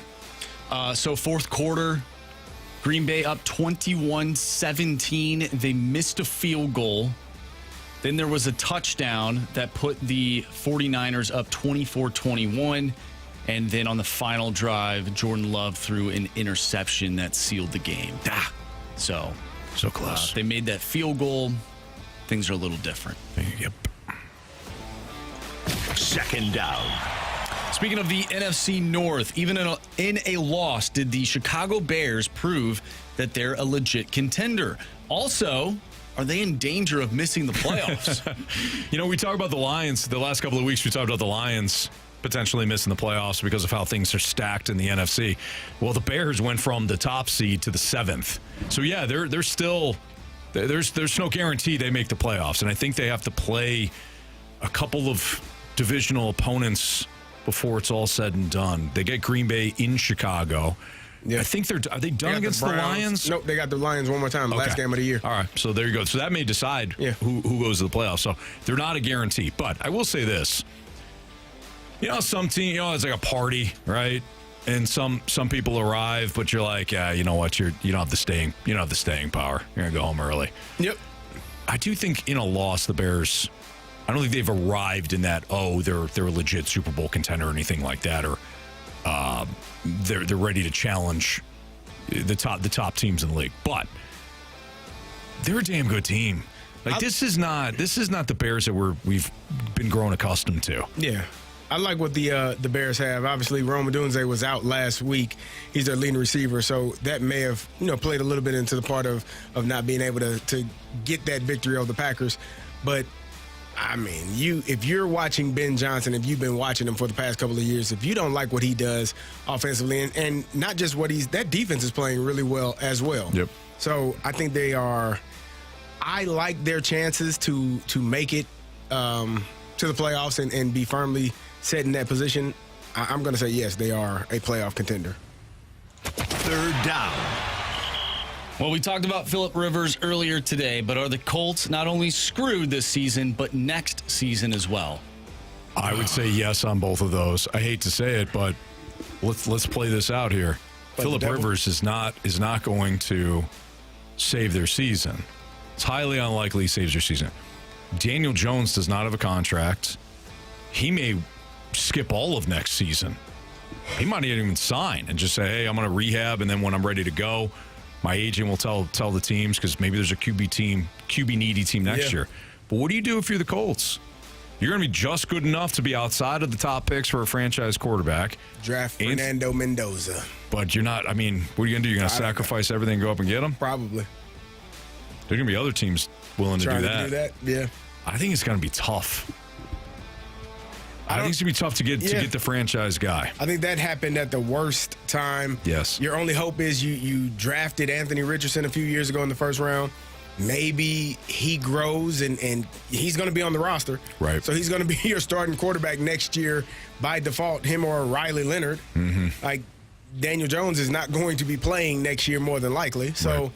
Yeah, you're going to go with one of those two guys. I'm jokingly saying Fernando Mendoza because he's at Indiana, and going to the Colts would be make that fan base go crazy. Yeah, but nice connection there. Yeah, I don't think that they have. I think their answer is already on the roster. You got two younger quarterbacks in Riley Leonard and Anthony Richardson. You hope they're healthy and ready to roll. Well, what are they going to do? They already traded their first-round draft pick for Sauce Gardner. Oh, that's right. Yeah, they don't even have it. They don't even have it. Good call. Yep. They're not drafted. They put their chips in that. Yeah. Anthony Richardson. And I don't blame them, but at the same time, that's tough. They don't have. They traded their next two first-round draft picks. Yeah. For Sauce Gardner. Okay, so yeah, they're screwed. They're done. That sucks. You better hope Anthony Richardson's something. Mm-hmm. Fourth down. Is the NFC South the Panthers for the taking following the Bucs loss to the Saints? Well, they got to play. They play each other twice. They play this week, don't they? Panthers and the.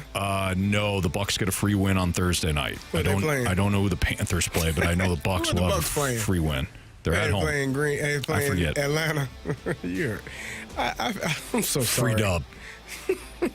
That's sad. Free dub. Sad, man. Falcons are going to allow a punt return or a kick return for a touchdown. Is that on Thursday night? Yep. Or have a.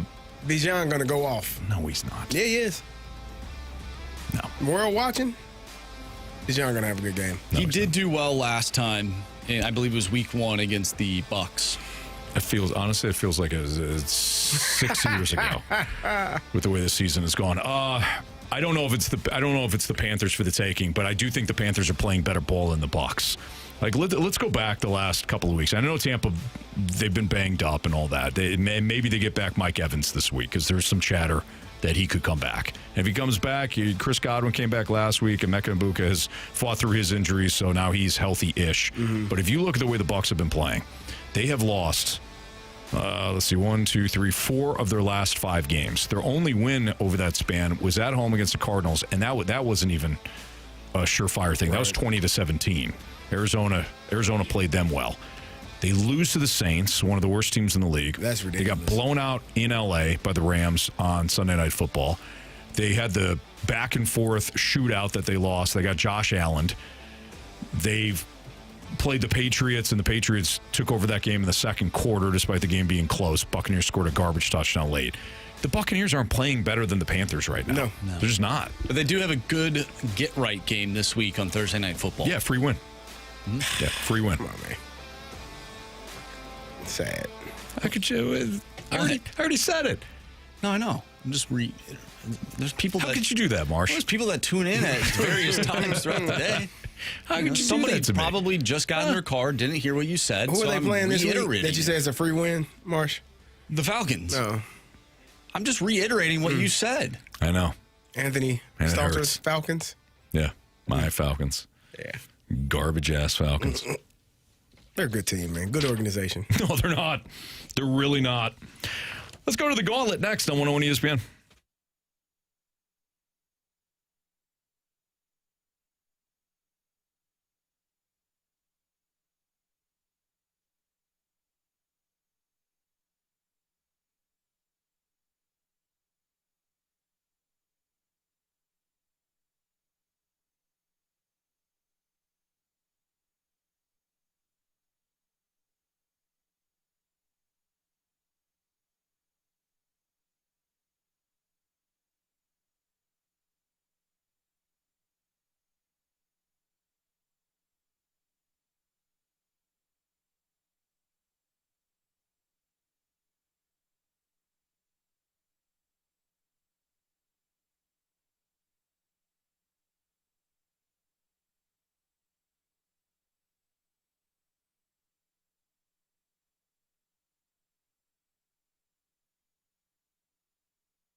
Warriors. 4 categories, 1 challenger. Can you survive the gauntlet? Brought to you by Blue Note Roofing. Roofing, siding, and gutters. Visit BlueNoteRoofingSTL.com for a free inspection.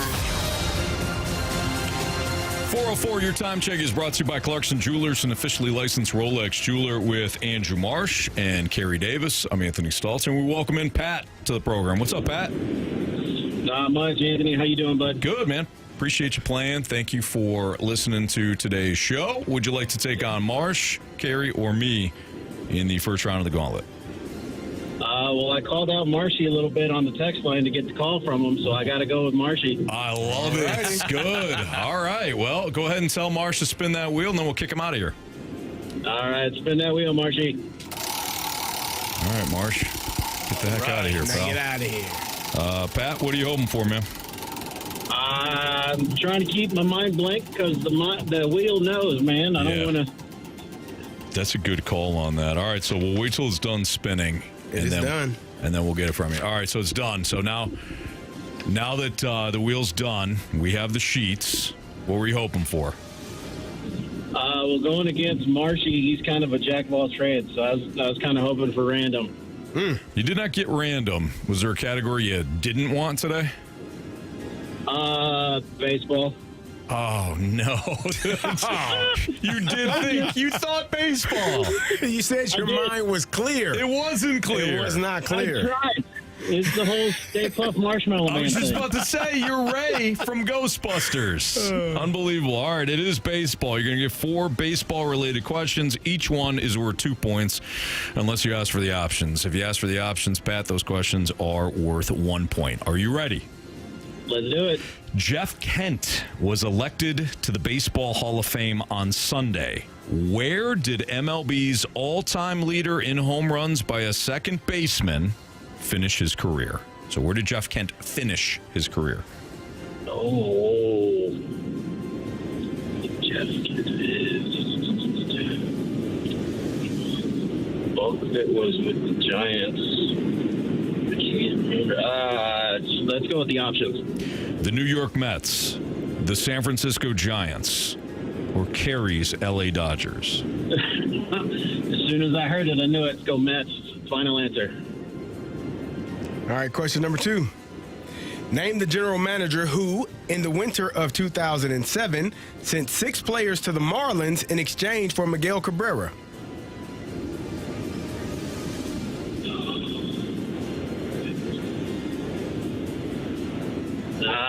Yeah, options on that one, too. Is it Dave Dombrowski, A.J. Preller, or Al Avila? Avila. Al Avila, final answer. What'd you say? I'm sorry. He said Avila. Al Avila. By the way, Carey, I made my radio debut in Detroit that day. Oh, really? Yeah. I was doing updates. First time ever doing updates, and that trade broke. Broke the internet. Or what was the internet at the time? Written in the stars, Anthony. Man, I was scared spitless, Pat. All right. Question 3. How many World Series starts did Chris Carpenter make as a Cardinal? How many World Series starts did Chris Carpenter make as a Cardinal? 406. 2. Let's go 3. Final answer. Question number 4. Identify the team that selected current St. Louis reliever Matt Swanson in the 13th round of the 2021 draft.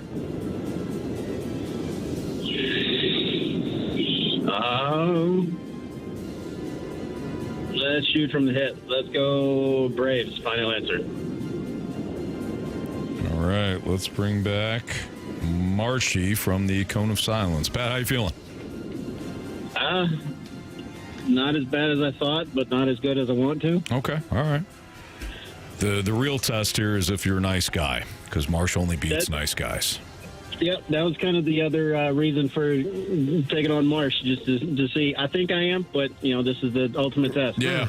Well, hopefully you can give some answers to your family when this is all said and done. All right, Marsh. Hello. Your category today is baseball. Oh, okay. I'm actually not good at baseball. Pat did not want baseball. Okay. He said he didn't think about it, left his mind clear.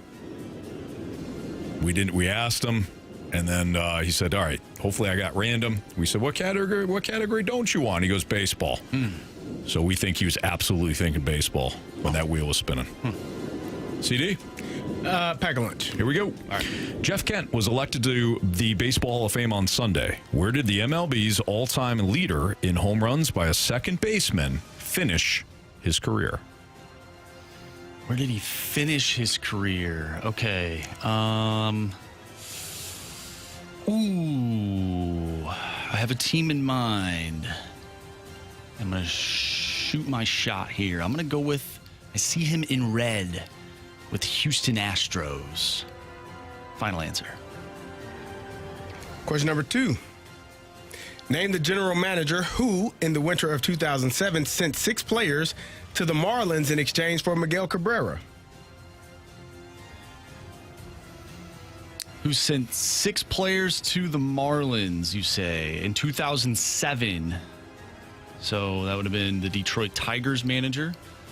If I'm correct, I believe it's Jim Leland. Final answer. All right. How many World Series starts did Chris Carpenter make as a Cardinal? World Series starts. Okay, so he made 3 in... I know he made 3 in 2011. 2006...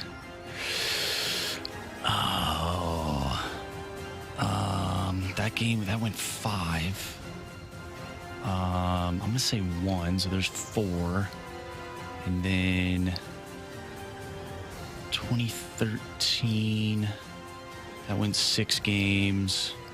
I can't imagine Chris Carpenter not starting 2 in a series that went 6 games. I'll go with 6. Final answer. Question number 4. Identify the team that selected current St. Louis reliever Matt Swanson in the 13th round of the 2021 draft. Oh, geez, where did he come from? I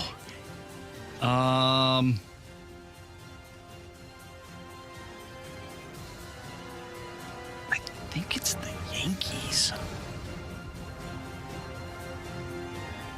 Or was it the Boston Red Sox? Jeez. Give me the options. Houston Astros, Atlanta Braves, or the Toronto Blue Jays? Oh, Toronto Blue Jays. Final answer. All right. Let's go over these. Carey, let's go right down the list. Let's do it. Jeff Kent was elected to the Baseball Hall of Fame on Sunday. Where did MLB's all-time leader in home runs by a second baseman finish his career? Pat, with the options, said the New York Mets. Marshy, without the options, went with the Houston Astros. Correct answer is the Los Angeles Dodgers. The LA Dodgers in 2008. By the way, he went from the Giants to the Astros. Okay, yeah, I didn't know if there was another team after that. Hey, what are you going to do, Marsh? I'm going to get it wrong. That's what I'm going to do. 0-0. Name the general manager who, in the winter of 2007, sent 6 players to the Marlins in exchange for Miguel Cabrera. I didn't hear that the first time. Marshy, without the options, said Jim Leland. The manager, of course, for the Detroit Tigers. General manager. What Not we were looking for. Not like name general, like just a general manager. No. I didn't hear that the first time. Yeah. Do you want another shot at it right now, Marsh? No. Okay. Not that it mattered. Yeah, I'm just saying. What are the options? Okay, so Pat took Al Avila. Okay. The options were Dave Dombrowski, AJ Preller, and Al Avila. Preller. I don't know. Correct answer is Dave Dombrowski. Dave Dombrowski. Okay. Wow. 0-0. It sounds like a 0-0 tilt. How many World Series starts did Chris Carpenter make as a Cardinal? Marsh kind of did the math in his head. He wound up with 6. Pat, without the options, said 3. Correct answer is 4. 4 starts. 1 in 2006, 3 in 2011. Oh, that's right. He was injured in 2013. That's Yes. right. That's right. Carey, score check. 0-0. Okay, here we go. Here we go. Nail biter. Identify the team that selected current St. Louis reliever Matt Swanson in the 13th round of the 2021 draft. You both took the options. No, I'm sorry. Actually, Pat did not. My fault. Did not. Pat did not. Pat, without the option, said the Braves, who were an option. Marsh, you said the Yankees, the Red Sox. Then you chose the only American League East team that was in the options. You went with the Toronto Blue Jays. If it's the Braves, Pat wins. If it's the Blue Jays, Marsh wins.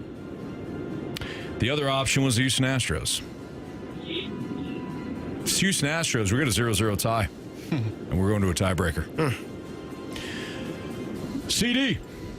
Correct answer is the Toronto Blue Jays. Yep. Pat. You have chosen poorly. You lose.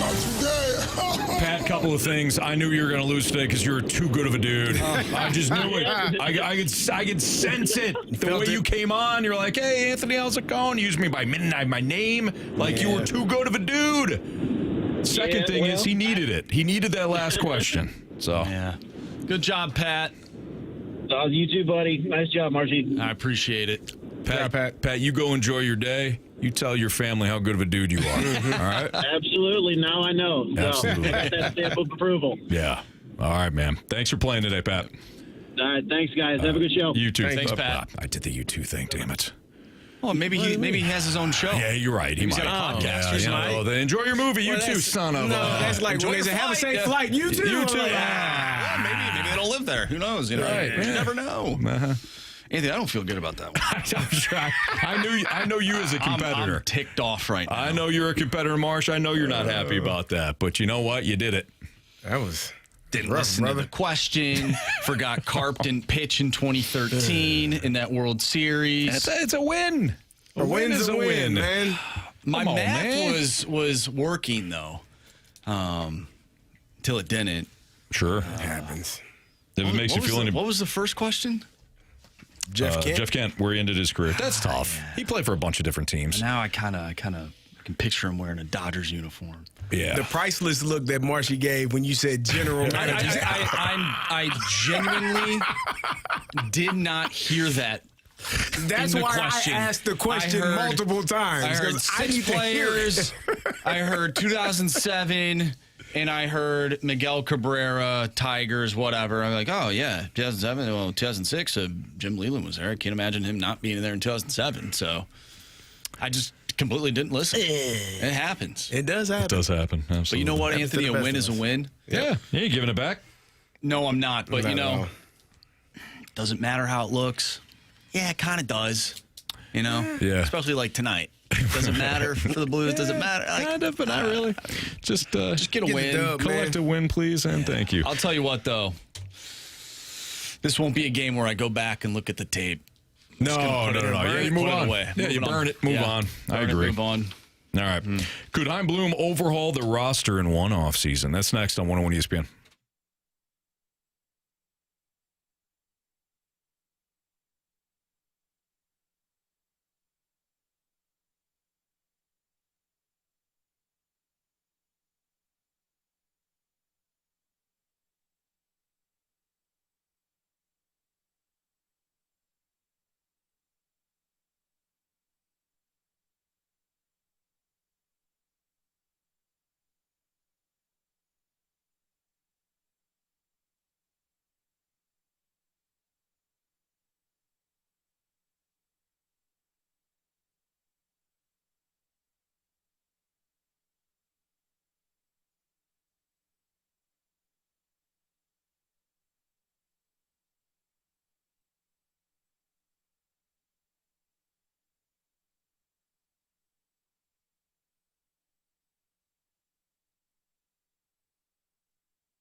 Chaim was pretty clear on what the objectives are and what we're trying to do. Like he said, we're not going to concede anything for this upcoming year. We're going to compete and keep the standard high, but at the same time, set ourselves up for success in the future where we show up and you're going to win. And having that type of club that's extremely competitive, and that's part of the Sonny trade. And there's going to be more down the road here shortly. So, wait, what? Wait, what? So it's unfortunate to see those type of guys go, but at the same time, you're setting yourself up for success, and everybody's on the same page as to what that needs to look like.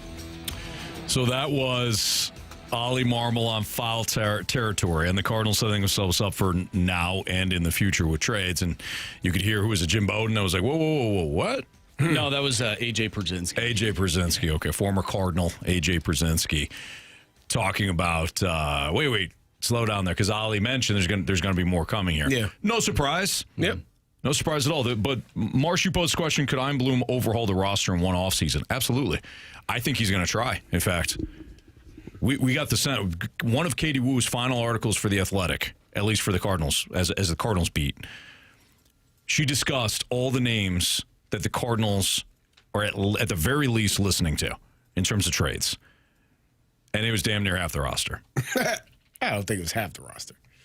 Just the good players. Arenado. Donovan, Newt, Burleson, Gorman. Wilson Contreras. That's 6. You're right. It wasn't half the roster. Yeah. Okay. Sorry for the hyperbole. Yeah. A fourth of the roster, Anthony. Sure. Well, it's like half your lineup, though. That is half your lineup. Yeah. At least give me that. You got other guys. So I do think that Chaim Bloom is going to overhaul the roster. I think he wants to. Wouldn't you? Yeah. After seeing how this collection of players has performed the last couple of years, I don't know how you guys feel, but for me, any project that I start, I like to, if I need to tear it down, I need to tear it down first. Yeah. I need a clean slate. That's just how my mind works. I'm not one of these people that can come in and just take over and kind of tweak what you've already done. You need to start it from your own perspective. Like Kristen, my wife, she can come in, like if I start something, she'd be like, all right, wait, do this, do that, let's do that. And it's like she can make it better. Right. For me, I need to see it blank first and then build it. And if I need to tweak something, I usually just tear it down and start again like this. I'm a fool that way. Works better that way for some people. So for Bloom, I wonder if he wants to tear the thing down first and then reconstruct it the way he wants to. Now, you can't completely tear it down. He's a team, but you see what I'm saying? I think he is. I mean, we talked about it as this transition was going to happen. Like, he's not tied to any of these players, essentially, except for the ones that just got drafted or the ones that, just got traded for. Mm-hmm. Like, you're not tied to anyone because you didn't draft these guys. You haven't spent that amount of time, getting these guys to be prepared to play in your system. Right. And so now he's looking at it, and I'm sure he's looking at the contracts and he's looking at the money, and he's looking at what's available in return. Like, Brendan Donovan is going to be a highly sought commodity in this free agent market. And so if you have a player that you probably have no room or place for him, not that, and Brendan Donovan is a hell of a baseball player, but you don't have any place for him in your future of what you're seeing for your roster. Right. And you can get something in return that is going to help your future roster, that's probably the best fit to move on from that player. Nolan Arenado, they tried to get it done last year for whatever reason, mainly I think because he was unwilling to remove his no-trade clause. They couldn't get that done. Now he's more willing to do so. Mm-hmm. So you can move on from that contract, and it just frees up more space for the players that you need to know who some of these guys are. I still, like, some people say, we know who Nolan Gorman is. Yeah, maybe. But if he's playing every day, you really have a good idea of who he is. Sure. Same thing with Jordan Walker. If he's playing every day, you really have a good idea, a better idea of who he is. So I think just freeing up some of those spots so that those players can get everyday playing time is extremely important. And you could be surprised with how well a player can grow when they actually know what their role is, know where they're batting in the lineup, know what they're doing every single day, day in and day out. Right. And there's not any question mark when they get to the lineup. Get to the stadium. Like, am I in? Get to the ballpark. Am I in? Am I out? Right. What am I doing today? Yeah, we're growing together. Yeah. As an organization, as a team.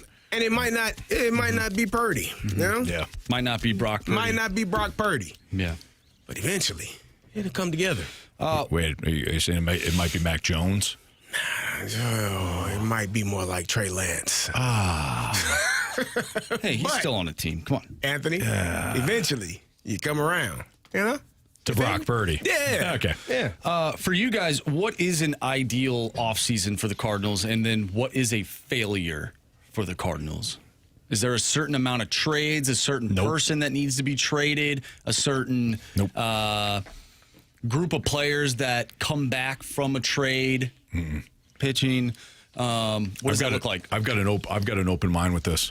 Okay. I do. I got an open mind with this. I don't know. We have elements of what Bloom did in Tampa, but that's a cash-strapped organization, and he had to do it a certain way. We have elements of what Bloom did in Boston, which, by the way, he helped rebuild that farm system. He made a horrible trade with, like, the return on Mookie Betts was atrocious. But he was also under the strict orders to get under the luxury tax, either sign Devers or sign Mookie Betts, trade the other. Like there's some things that he needed to do. This, he can come in and do whatever he wants. So I have an open mind when it comes to this offseason. And I think having any sort of expectation, this is just my opinion, but having any sort of expectation of they need to make this many trades or they need to sign this many players, it's got to be this, it's got to be that, I think you're setting yourself up for failure. Let's see what the man can do. And I don't think it's going to be pretty next season just at said all. it. Might not be pretty next season. Like you said. Might be Trey Lance for a little while. Might be. But at some point, and this goes back to the audio that Ollie Marmol stated, CD, that eventually they're going to have a team that they're going to be, hopefully, that everybody's going to be proud of. And you're hoping that, some of those pieces and some of those players right now that you have on the current roster, some of the younger players continue to ascend. Like you hope that Mason Wynn has shown that he's a Gold Glove shortstop. You're hoping Victor Scott, can you be a Gold Glove center fielder? Can you be a right fielder that hits 270 and hits 18 to 25 home runs and drives in 90 runners? Jordan Walker, can you do that? No, but hopefully. But you don't know. Or maybe you do know. I don't know. Maybe they need to see it every day. So, I think this is the perfect opportunity for some of these young players, and this is what this is what I thought last year would look like. It didn't look like that. And so now we get to go into this year, and hopefully it is that youth movement, and you get to see these young players have an opportunity. Agreed. All right, it's Fastlane on 101 ESPN. Why don't we do our sports six-packs next? So, Air Comfort Service text line 314-399-9646. Part one of the six-pack is next. You got any questions for us, send it in there. We'll answer them here on 101 ESPN.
101 ESPN Sports Center.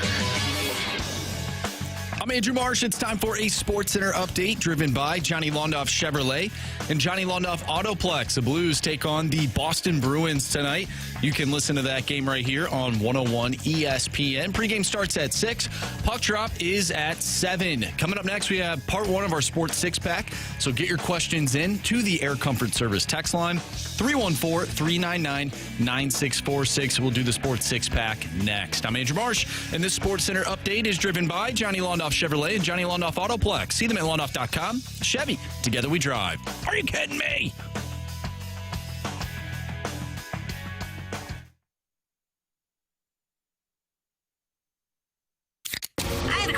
It's time for the Fast Lane to answer your sports questions. I want to ask you a bunch of questions, and I want to have them answered immediately. Asking me all these weird questions. Answer the question. Answer the question. Answer me! Refreshed by Urban Chestnut. Urban Chestnut's Swickle Light Premium Light Beer. Live your lifestyle, St. Louis. It's Fastlane on 101 ESPN. Time for the Sports Six-Pack with Carey Davis. I'm Anthony Stalter. Here is Andrew Marsh. Question number 1. From the 636, with Old Man River coming back at 44. Jamie? Philip. Oh. Jamie's 50. Oh, yeah. What is something... Young 50. Yeah. What is something that you absolutely cannot do now that you could do in your prime? Play football. Boy, yeah. Run decent, you know? It is that's an uphill battle for me running. Like sprinting, like I went jogging today. I bought me some shoes. I had to like Google which shoes would keep my calves from feeling like I'm about to tear my Achilles. That's something you never would have done as a youngster. I'm telling you right now, you didn't give a damn. I'll wear flip-flops. So I went jogging this morning. Felt pretty good. But I learned I got to work my way up to. But I've tried to just sprint. Like, all right, I'm gonna just go sprint. Like Sure. that was because hell, that's what I've always done. I don't have to warm up. I just go run. Man, I about blew my Achilles out on a couple of occasions. I had a calf strain so bad. I'm like, I'm about 2 or 3 more steps away from tearing this Achilles. So I didn't have to worry about that as a young man. I got to worry about it now. Yeah. I mean, really, it's not anything athletic because I feel like I can still swing the bat okay. But like, Could you hit a fastball? Oh, no. I'd have to work at it, but no. Right. Yeah, my eyesight isn't what it was. Yeah. Nah. Barry Bonds said the ball got to get to where. So just you gotta hit something. Yeah, it's Barry Bonds. I'm me. Barry Bonds knew the pitch sequence from the dugout. Yes, he did. Barry Bonds is a genius baseball man. See, I would say like run the mile, but I never could run the mile fast. It was never in my repertoire. Right. Really anything athletic. I mean, running, jumping. Yeah. Mm-hmm. Like I'm getting back to the point where I'm not benching what I was, but I'm getting back up there. But like the explosive part of the game of life. Yeah, no. Jumping high, running fast. Yeah. Conditioned. Like I'll get on the yard with Killian sometimes. I'm gassed. God, I'm pathetic. I feel like this one's a little bit tougher for me because I'm like Still not a young too man in far your away. prime, babe. No, that's not what I'm trying to say, man. Oh, yeah, You guys are you're over the being hill. honest. You old I'm just saying, gentlemen. I'm closer to that than you. Then what? The coffin? We get it, Marsh. We get it. We're old. Thanks, Marsh. Man. My day was already Never mind. stinking. Was it? Did you have Jordan Kyrie scoring a goal tonight, Carey? I wish we would Did you have have Jim Leland as a general manager for the Detroit Tigers? Did you in the break say that James Franklin was in a movie and not James Franco? No, I don't think you did. You said James Franklin? So I think I'm having a bad day. He caught himself. I mean, Marsh, in your defense, you've caught yourself every single time. Except for the Jim Leland one. He caught did it. as soon as listening. As soon as I said general manager, he caught it immediately. Yeah. You're fine, Marsh. You're going to be great. We still got over an hour left. And one more left. You got your youth. I mean, my brain ain't working like a young guy right now. What's your next? Are you going to turn 30 in March? Yeah. 30 years old. The dirty 30. Wow. Oh, it's all downhill from here, brother. Oh, yeah. Yeah. I was actually having this conversation the other day about turning 30, and for whatever reason, I think people start to take you a little bit more serious when you turn 30, like you're an adult, even though the legal drinking age is 21. But I don't know, man. I don't feel 30. Well, I'm not right now, but when I will turn 30, when I am 30 years old, I don't know if I'll feel 30. Marsha, here's the kicker. This is what they don't tell you. I'll be 45 and I don't feel 45. That's great. I still mentally feel like I was 25. Yeah. But my body tells me otherwise when I try to sprint or when I try to carry heavy things. Yeah. It's like, nah. Yeah. Don't do that, man. One of my first days at 101 ESPN was when I turned 30. My first days. Randy Carricker got me a cookie cake.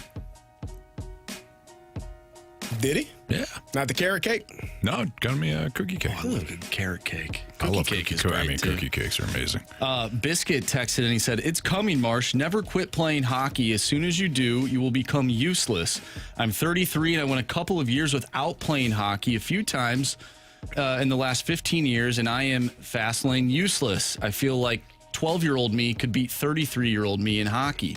And Biscuit used to be a very good hockey player. There was a stretch where I went like 6 to 8. No, I specifically didn't bring it up. We'll say 6 to 9 months for Anthony, where I didn't play. And then the first time I stepped out, I thought I was like running up a hill or something. I'm like, oh my goodness gracious. Yeah. That's how I feel when I try to go play basketball now. Like, I haven't played in like pickup basketball in years. And like the last time I tried, I hadn't played in years before that. And man, when I tell you, the way my back and knees were hurting, I had a video that I was watching. I wish I could find it. I'd send it to you. Your shot, huh? Oh my God. Yeah. That jumping and landing and sprinting and jogging. No, it's terrible. Do you guys ever feel or think about, and I know, Carey, it's a different situation for you because you actually played in the NFL, but as like in your 20s, you had the thought process of, man, I wish I had the build that I have now, like back when I played competitive sports. Does that ever come to your mind? I wish, I know questions for Carey, so I'll give you a chance to think, Carey. But it did remind me, like, I wish I had the body I had in college, in high school. And it wasn't that far off, so when it just... like weights and stuff like that in high school. I'm like, stronger. A little bit taller, a little bit thicker. It wasn't until I got to Central Michigan, they were like, nah, you're going to be in a program, son. Yeah. And then all that, you see all the benefits of it. You wish you would have done it a little bit earlier. Like, if I can go back to high school, I'd smack myself. Yeah. Like, I wish I didn't eat honey buns and drink Dr. Pepper all the time as a kid. Oh, yeah. You know? Right. Maybe eat a little bit healthier. Diet of champions, man. Honey buns and soda. God, I love those honey Come on, man. buns. You Gushers. can live off of those things. Gator goes, this segment is depressing, guys. Just saying. He's not wrong. All right, you know what? Let's clean up our act. Let's come back with part 2 of the Sports Six Pack. All right? Everybody listening right now, it's getting a little bit older. They're hating their lives. Okay, let's turn it around. Yeah, well, listen. It beats the alternative. Very true. Part 2, Sixer, next on 101 ESPN.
It's time for the Fast Lane to answer your sports questions. I want to ask you a bunch of questions, and I want to have them answered immediately. Asking me all these weird questions. Answer the question. Answer the question. Answer me! Refreshed by Urban Chestnut. Urban Chestnut Swickle Light Premium Light Beer. Live your lifestyle, St. Louis. By the way, if you're feeling down at all after that last segment, highly recommend you do something that I'm going to do tomorrow. Go to Mentality. 2 different locations. We'll make sure you're feeling good again. Oh, yeah. Run down, tired. Mentality's got your back. Yeah. Good for you. All right, Marshy. Question 2, please.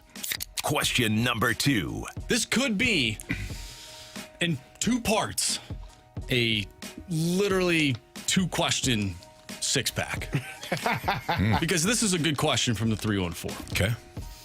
It seems like we complain about a lot as fans, but when a team pulls the pin or takes advantage of something, we make them the villain. Why do you think that is? And here's some examples. Yeah. Baseball rules are unfair, but screw the Dodgers for taking advantage. The college football playoff committee is bad and bowl games are meaningless, but screw Notre Dame for actually doing something. The college football schedule is a mess, but screw Lane Kiffin for leaving his team. Yeah, I think your overall. He's talking to you, Anthony. I think your overall point. You were mixed in there too, there, CD. I think that's you specifically. I think your overall point is that we as sports fans, probably we as society, are hypocrites. So I think you're right there. I can only speak to, we're hypocrites. No question. We judge people by their actions, completely overlooking the fact that we do stuff that's similar. So overall, as a whole, Jamie, we're hypocrites. Yeah. Now, some of that stuff, like the Dodgers, I don't blame the Dodgers for taking advantage of the rules. I may hate the Dodgers, but it's not because they spend. I just hate the Dodgers. But them taking advantage of the opportunities that are given to them, no, I don't blame them. Lane Kiffin leaving his team in the midst of a playoffs like that's got nothing to, the schedule does suck, but he still made the choice. He's got to take accountability. He made the choice to leave his team. He made that choice. He also does and I get it. It may be a bad look, and you might not like it. And I don't know if it's selfish, but I also know that there are opportunities that could be opportunities of a lifetime that come about, and maybe the most inopportune time for everyone else. But if it's an opportunity of a lifetime for you, I don't want your life. Playing at West Canaan might be an opportunity of a lifetime for you, but I don't want your life. There you go. Yeah, but it's your life. Mm-hmm. And if it happens to interfere with Ole Miss having the best season they've ever had in their entire history, it's unfortunate. But how many times is LSU going to be open, or a school of that ilk, where you're Lane Kiffin and you had that opportunity to go there? Got it. We did get a text from 314. All those examples were trash. I'm willing to listen to the argument, but you better find some more impactful examples. Are there other examples out there that... us being hypocrites? Just as a society. Yeah, fans, absolutely. It could be do something. Do something, general manager of my favorite team. Well, why'd you do that? General manager, not... No, not the manager. Not the manager. Yeah. Well, I think it's what the examples would be is us as a society, fans as a whole, Jamie.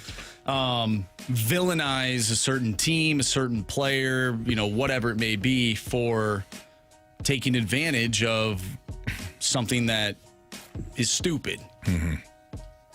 I don't think those are trash examples by any means, but maybe there are other examples. I don't think they're trash. I agree with, I didn't have a problem with Notre Dame not playing a bowl game. None whatsoever. I didn't have a problem with Lane Kiffin going to LSU. I think we live in a free society, and you can do whatever the hell you want to do. Yeah. As long as you're not harming or hurting people in the process. It's a shame that Notre Dame and Baylor and some of these other teams that are opting out aren't real competitors. I don't think it has anything to do with being competitive. I don't think so. Let me be nasty for a second. Okay? I don't think it has anything. Notre Dame not wanting to be competitive. I think it's a Baylor, bigger. I think it's a bigger issue that they are, leaning towards, which is you're making this so that the only games that matter are the top, are those 12 football playoff spots, and if that's all that matters, then cool. All right. Nothing else. I mean, I was watching. Okay, so. I hate how you're looking at me right now. You are a top competitor. How many times? Let me ask you this. Okay. How many teams opt out of the NIT? Do you know? Do you care? No, you don't care. No, but I still think you don't care. I don't care, but I still think those teams are not competitive. But you don't care. I don't care because it's the NIT. Yeah. Teams opt out of the NIT all the time. Sure. Teams choose not to play in the tournament, which is multiple games, the NIT. Yeah. That can, you're missing out or not. I've never heard one person say, you're cheating those kids from St. wherever university that opted out of the NIT. Nobody cares. St. Margaritas. Exactly. Bonaventure. Because if you're not in the NCAA tournament, playing for a championship, I'm not saying that it doesn't matter, but we don't speak on it. We don't harp on it. But we're harping on it because, one, it's Notre Dame. Mm-hmm. Two, we have this ideology that bowl games are fun. For players, it's fun. I had a great time. We went to two of them. It was outstanding. Went to Miami for one, went to New Orleans for the other. Awesome. I'm not complaining. There's nothing bigger either than the Motor City Bowl 2 in Detroit, Michigan. Well, I've never participated in that one, Anthony, but I hear good things about it. Mm-hmm. But yeah, I have no issue with Notre Dame, and I don't think it's taking our ball and running. I also was watching one of the shows this morning, First Take or Get Up or one of those, and the Notre Dame AD, like it could feel like all of their other programs at Notre Dame are in the ACC.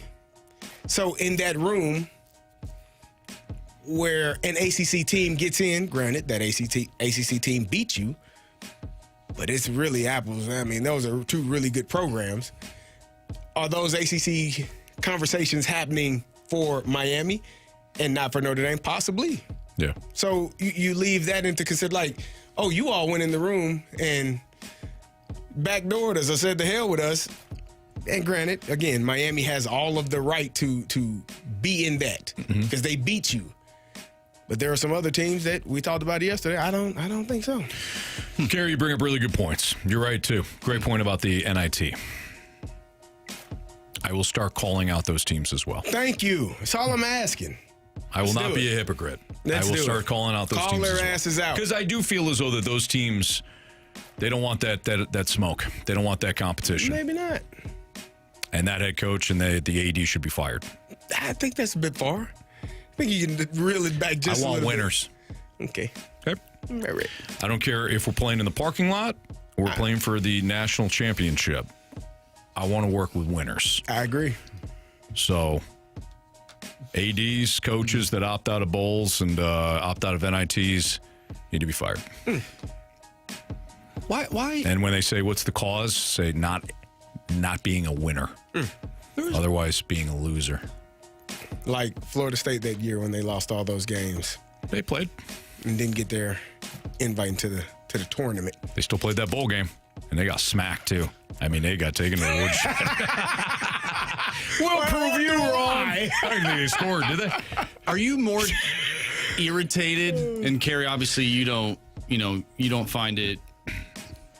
The whole Notre Dame not playing the bowl game, you don't really care. But Anthony, do you find it more irritating that Notre Dame opted out of the bowl game, or the fact that they're like the only team that signed a deal that if they're in the top 12 or 13 or whatever it is, that they automatically are in, like, I think they had to protect themselves, That's so weird to me. They had to protect themselves because clearly they were in the top 10. And here's the thing. So it could essentially, if I'm not mistaken, it has to be the final.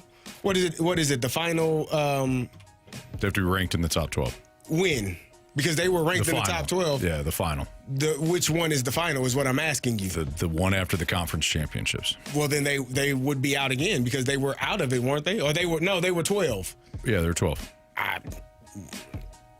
Were they? Where did they finish this year?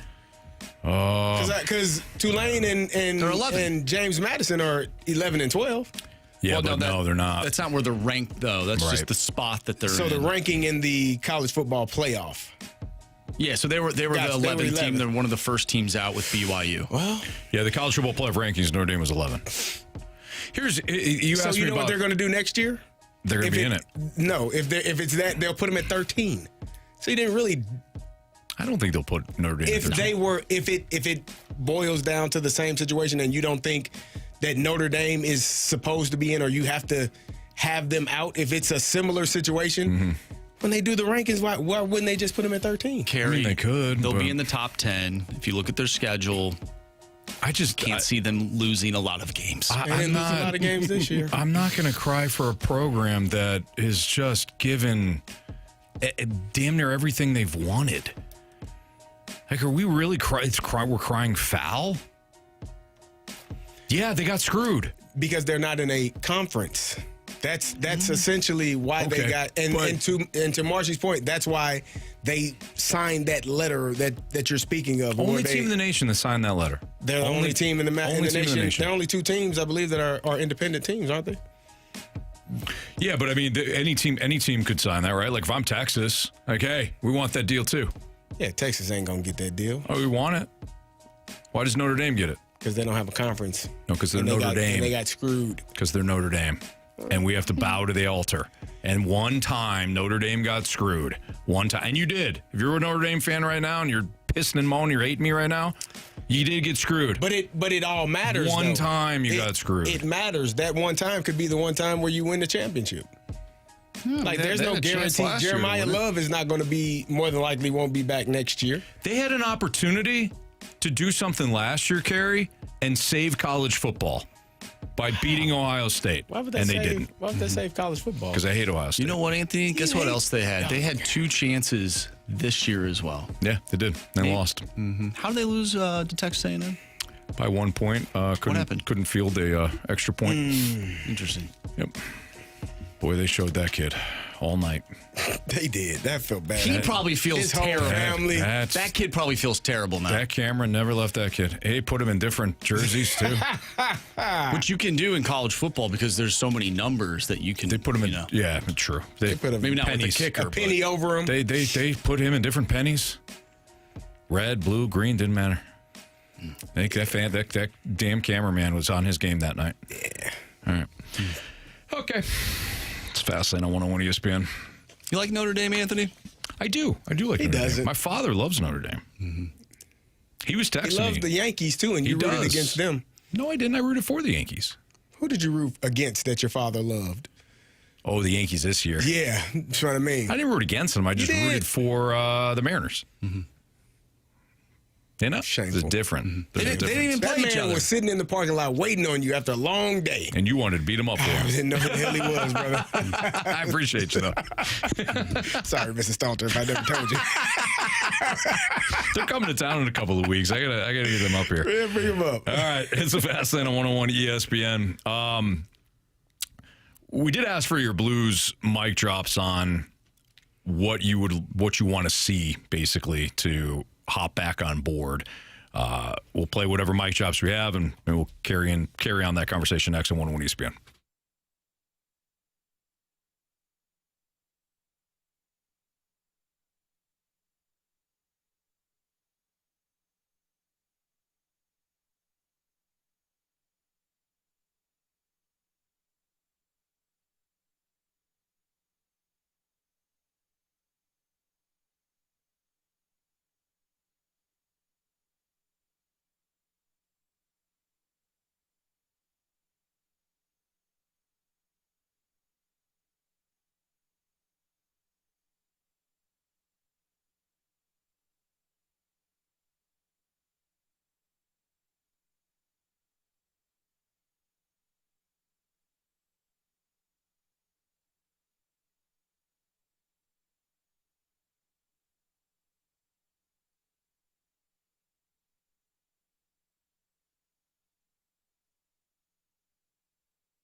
7:09. Your time check is brought to you by Clarkson Jewelers, an officially licensed Rolex jeweler. Hey, the Last Minute Blues podcast is going live at Hot Shots in Fenton next Tuesday in support of Operation Food Search. You can bring in a canned or non-perishable food donation and score one of the brand new Last Minute Blues podcast stickers. You'll have a chance to win a signed Jordan Binnington jersey, tickets to multiple upcoming Blues home games, and even a chance to potentially play our game, Good Puck, Bad Puck. Plus, Alex Ferrario, Jeremy Rutherford, and Donnie Fandango will host a live edition of the Last Minute Blues podcast featuring special guest Tony Twist. Get all the details on the live Last Minute Blues podcast happening on December 16th at Hot Shots in Fenton, now at 101ESPN.com. All right, we asked for your Blues mic drops. What do you need to see from the Blues for you to buy back in? Let's get to Justin first. Yeah, I mean, the way I see the Blues situation is if they're going to lose, make them earn it. I'd be happy with that. Short and simple. Baby. Make the other team earn it. Make the other team earn it. Make it a physical game. Do your job and do it well. For a hard 60. Is that the same as like a hard 9? I was thinking the same thing. Yeah. Full 60. Full 60. Full 60. Hard full 9. 60. Hard 9, full 60. Yeah. There you go. Yeah, I can get behind that. Absolutely. So if you lose games, it's because the other team's paid to win games as well. But if you play hard, if you do the little things, fundamentals, you're not making stupid mistake after stupid mistake, careless mistake after careless mistake. Like 2 defensemen below the goal line in the corner. Consistently. What? Like not making the first pass. Like it's your job. That's not what you're supposed to do? No. So I've been told. All right, do you have Justin ready to go? Or not Justin, excuse me. Richard. Yeah. Let's hear from Richard. I would like to see this team handle themselves appropriately in pressure situations. You know, when you blow multiple 2-goal leads, multiple 3-goal leads, and a 4-goal lead, other teams now believe that no matter how many goals are down against you, they can come back and win. And not only that, can they get to overtime? Because this team is terrible in overtime. This team needs to get out there, get goals, hold their lead. And for me, if they can hold the lead from these nice starts they've been having, they'll be in good shape. And I also want to see them win a game in overtime. Once they can start solidifying overtime wins, holding leads, and I'll be back on board. Okay. Yeah, I'm good with that too.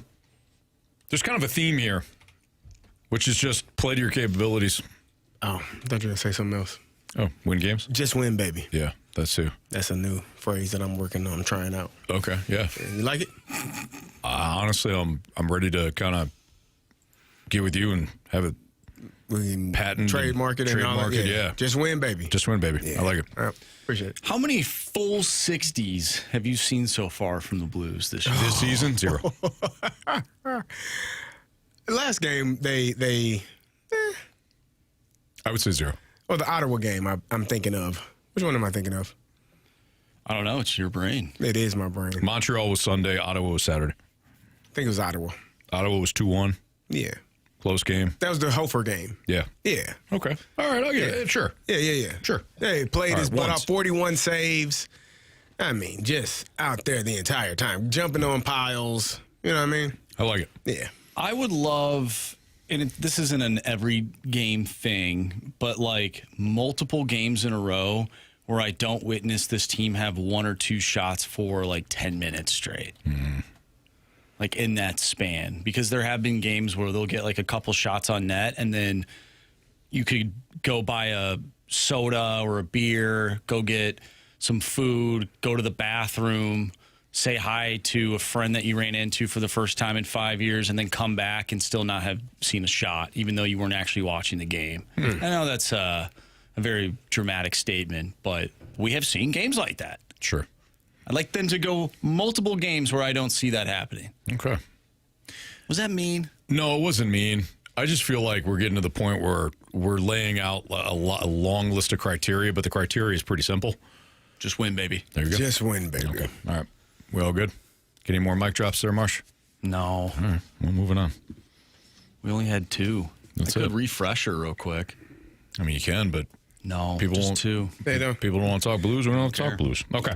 All right. It's Fastlane on 101 ESPN. But don't forget, we do have the Blues and Bruins pregame for you right here. Starting at 6 o'clock. Puck drops at 7. Listen to it all. Blues Radio Network 101 ESPN. Let's get into that stack up. You guys ready? Stack up. I actually think this one's going to be fairly difficult. Okay. A normal stack up. Hell, a normal fast lane. What do you think the spite level's at? 1 to 10. Oh, right now? Yeah. I think it's at like a 3. That's it? I mean, I'm saying average. An average stack up. Oh, average is at, bare minimum 8. Yeah. I think it's at a 3 today. I think so, too. Really? Yeah, I don't think there's going to be a lot of spite there's today. a lot of football that we've seen. We've gathered a lot of information. Yeah. Maybe there's a team Got some in the intel? stack up that we've had at the top, and maybe they'll drop down even though they didn't play. I don't know. I won't do that. But now that was a shot. Somebody what are you talking about? Yeah. All right. It's Fast on 101 ESPN. Stack up next.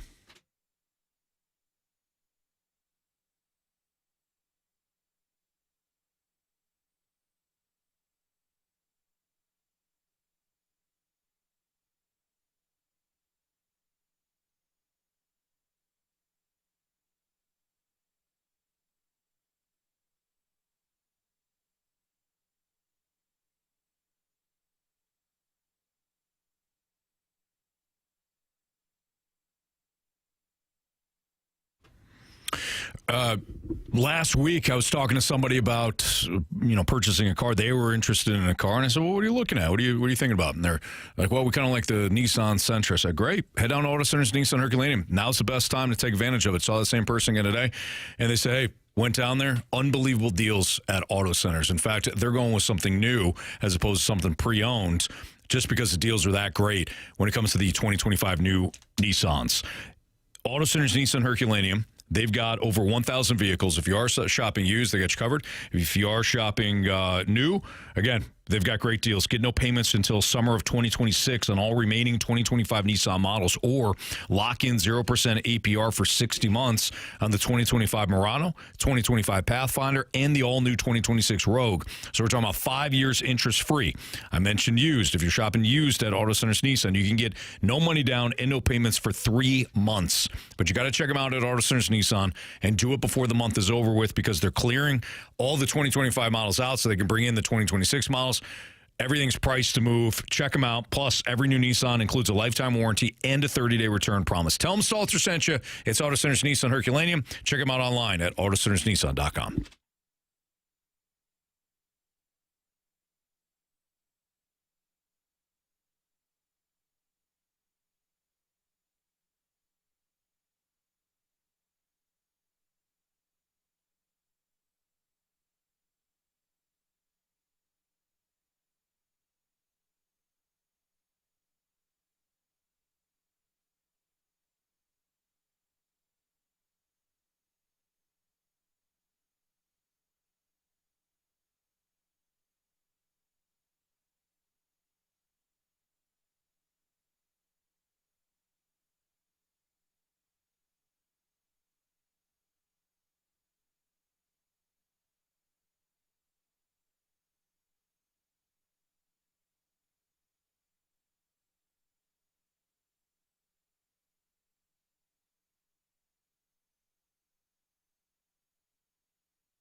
Stack up.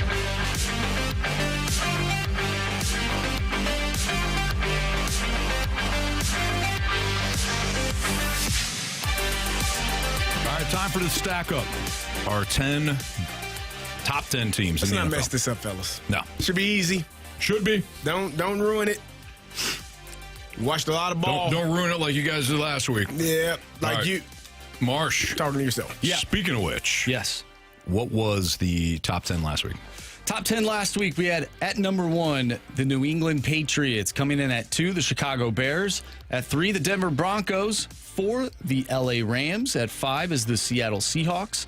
At 6, the Green Bay Packers. At 7, the San Francisco 49ers. The Bills were at 8, the Colts at 9, and the Cowboys at 10. Again, that's you.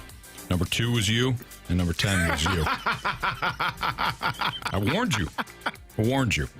That was my fault. This is going to be interesting. All right. All right. Patriots at 1. Yes, I agree. Marshy? Patriots. All right. Okay. Number 2. We're off to a great start. Who do you have? I have the Rams.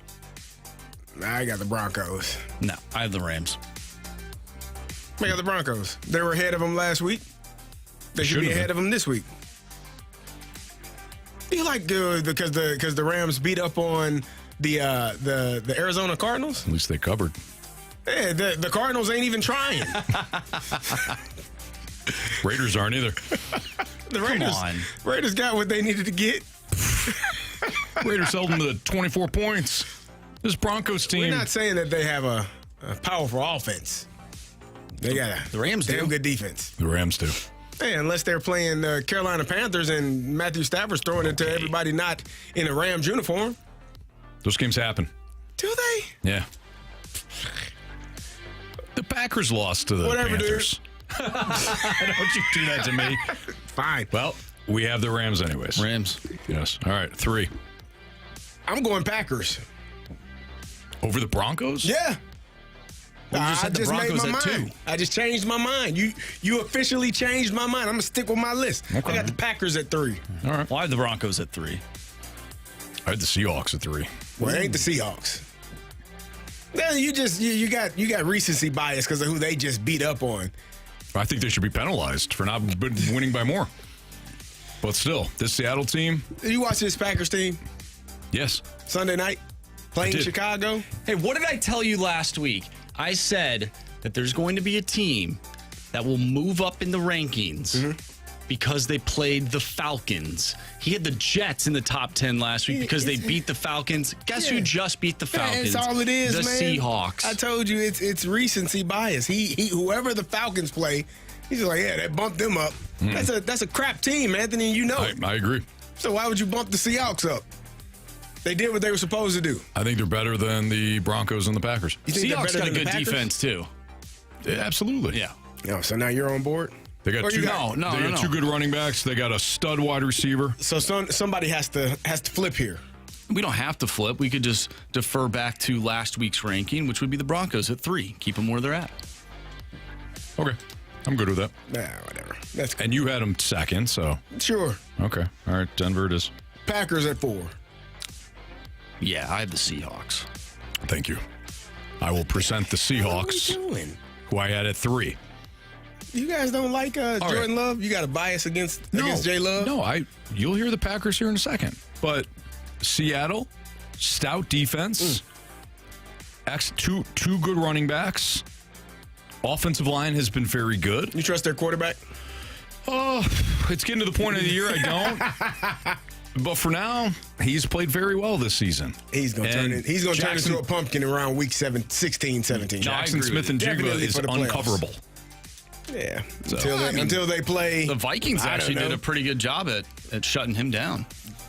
What he said. Till they play a How'd you guys stout do defense. that game? Anthony, the offense wasn't good, but the defense was. Yeah, it was. All right. Seattle at 4. Good You job. got at 5. Green Bay. That's fine. I had Seattle at 5. But they're clearly at 4. Green Bay at 5. I have Green Bay at 5 as well. By the way, we had Seattle over Green Bay last week. We were fools. And you can make a decision to change it when you see it. And I watched Green Bay, and I like what I saw. I didn't like what I saw in the second half. Man, don't worry about that. Outside of one drive and one interception. It's the one that mattered, didn't it? Still a top 5 team. Green Bay, it is. I'm not budging on this one here. I like them. And Anthony, you're going to like them too. At 6, the Houston Texans. Let's go. Tell me why you don't love it. I just have teams ahead of them. Who? You guys like D?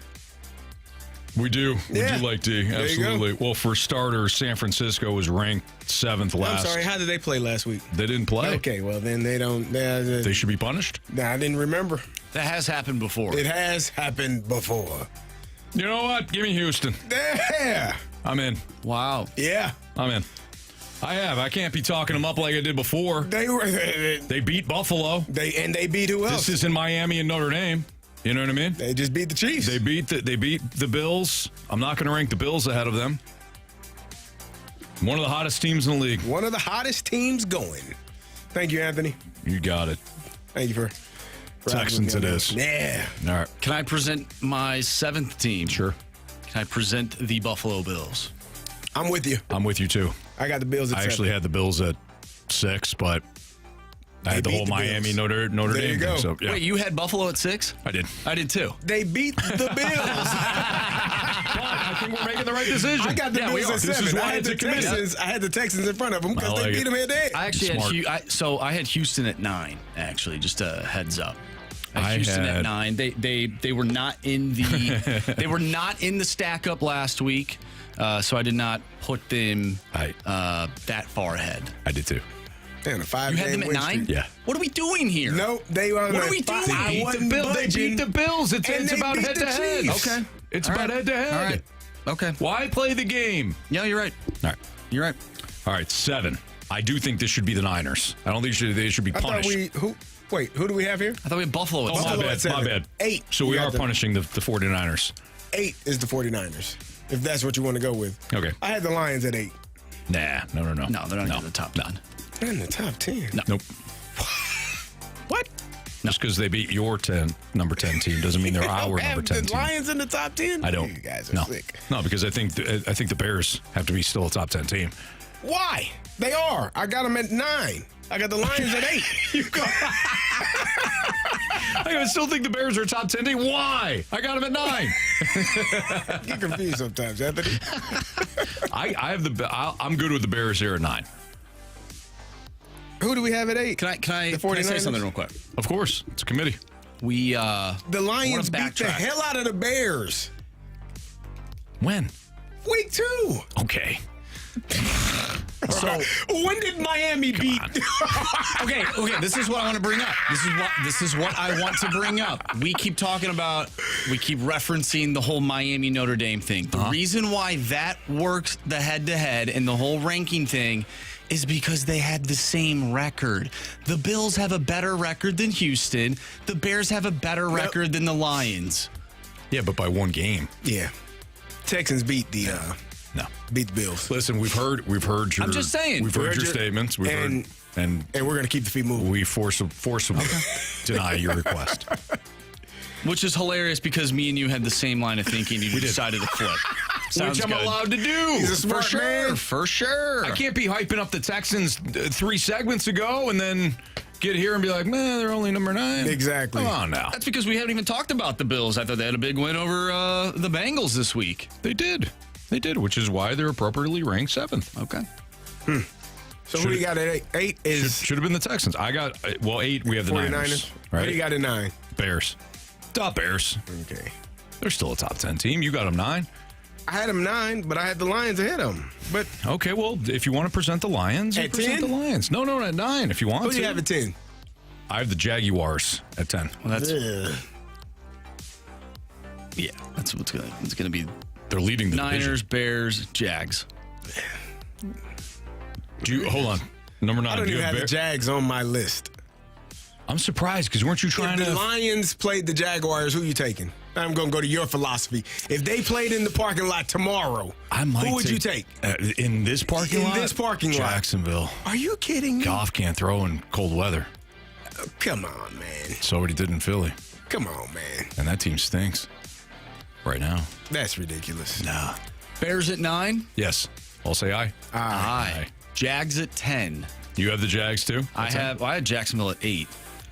Jacksonville. You know what? Go ahead and put the Jags there. Who they got this weekend? I mean, I had Jacksonville over Houston since they're leading that division. They play the Jets this weekend. Put them at 10. Put their asses at 10. Yeah, because they're going to be there. And they're going to lose to the Jets. The Lions are going to lose to the Rams, so we don't have to worry about it. Maybe. You didn't check that far ahead. That's awesome. All right. Hey, guys. Good job. We did well here. It wasn't terrible. By the way, bounced out of the top 10. Indianapolis and Dallas. Those are the only teams that we moved out of the top 10. They deserve into the top 10. Houston, best team in the league right now, and Jacksonville. I like it. Houston, best defense in the league. Yeah. In ever, Bob. All right, so we have New England at 1. The LA Rams at 2, Denver at 3, 4 is Seattle, 5 Green Bay, 6 the Houston Texans defense. At 7 we have the Buffalo Bills quarterback.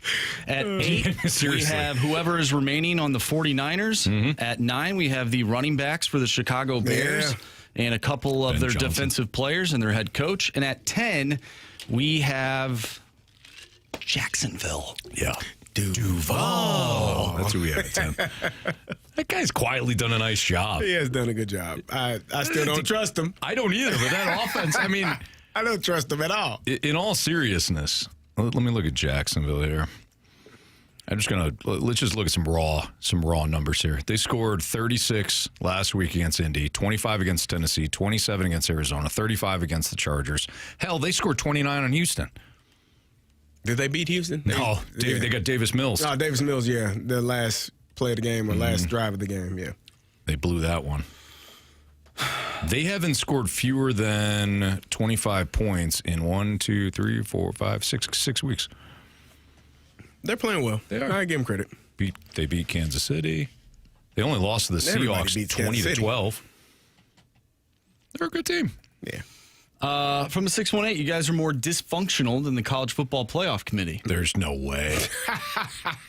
Now who's using hyperbole? All right. It's Fastlane on 101 ESPN. Which college football playoff title matchup would best serve fans? What's up? What's going on, Marsh? We got another text. You guys are crazy for putting New England before the Rams. Nah. New England. And as you guys would say. And by the way, I hear what you're saying. I don't care. That's what you guys basically said to me. Yes. Well, no, we listened. Hold on, Marsh. We listened, and then we denied. Yeah, MD 2020. Marsh, we hear what you're saying, and we don't care. CD and Anthony. Oh, no. That's fine. All right. Which college football title matchup would best serve fans? Is Notre Dame in? Never mind. That's next on 101 ESPN. Sorry.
101 ESPN Sports Center.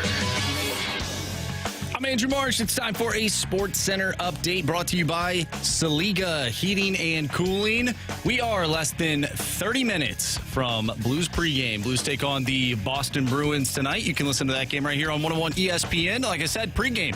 It starts at 6. Puck drop is at 7. If you have missed anything from today's show, make sure you go to 101ESPN.com or check out the free Dobbs Tire and Auto Center's 101 ESPN mobile app. Just head to the podcast page and you'll find all of our shows there. And it's all brought to you by the Schaefer Door Company. This Sports Center update is brought to you by Saliga Heating and Cooling, a Daikin heating and air conditioning dealer.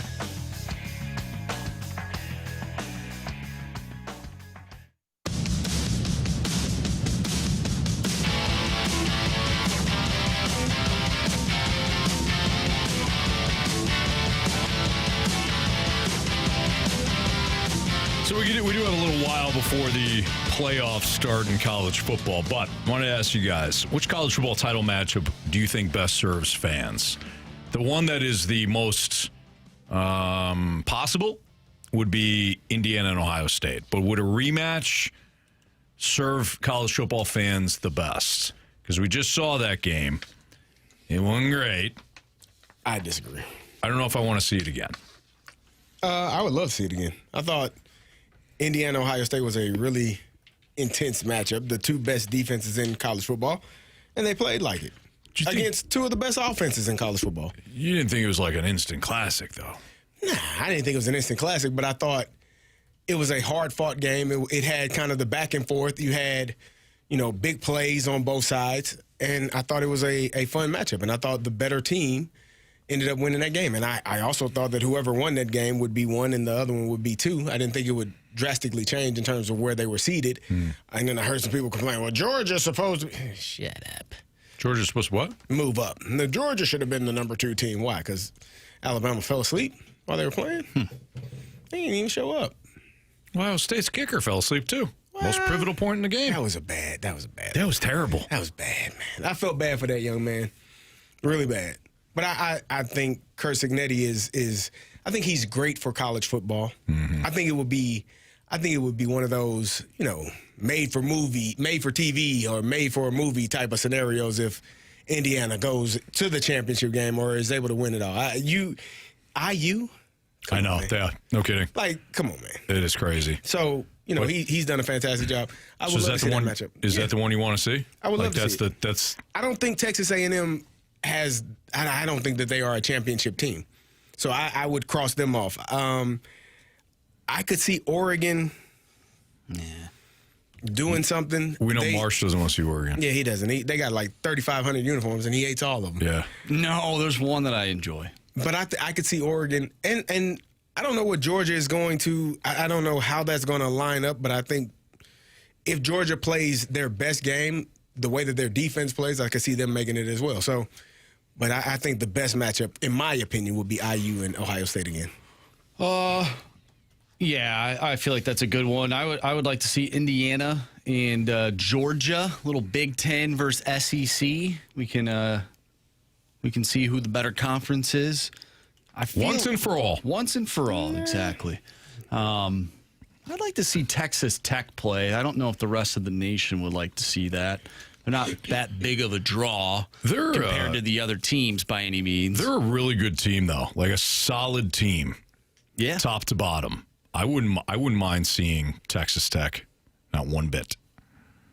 The top part of the bracket in terms of like noteworthy teams, I mean, you kind of have 3 of them, in my opinion.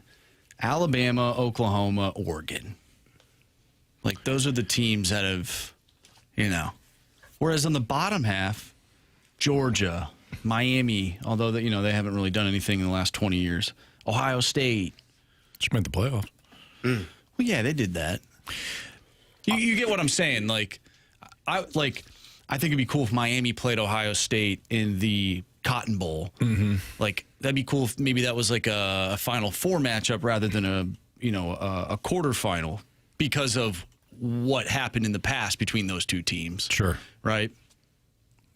Georgia, Ohio State. That would be a cool national championship game. But we won't get that. Right. Because of how the bracket is aligned. Yeah, that's the thing. Indiana, I think there's only two matchups I want to see, two possible matchups for Indiana.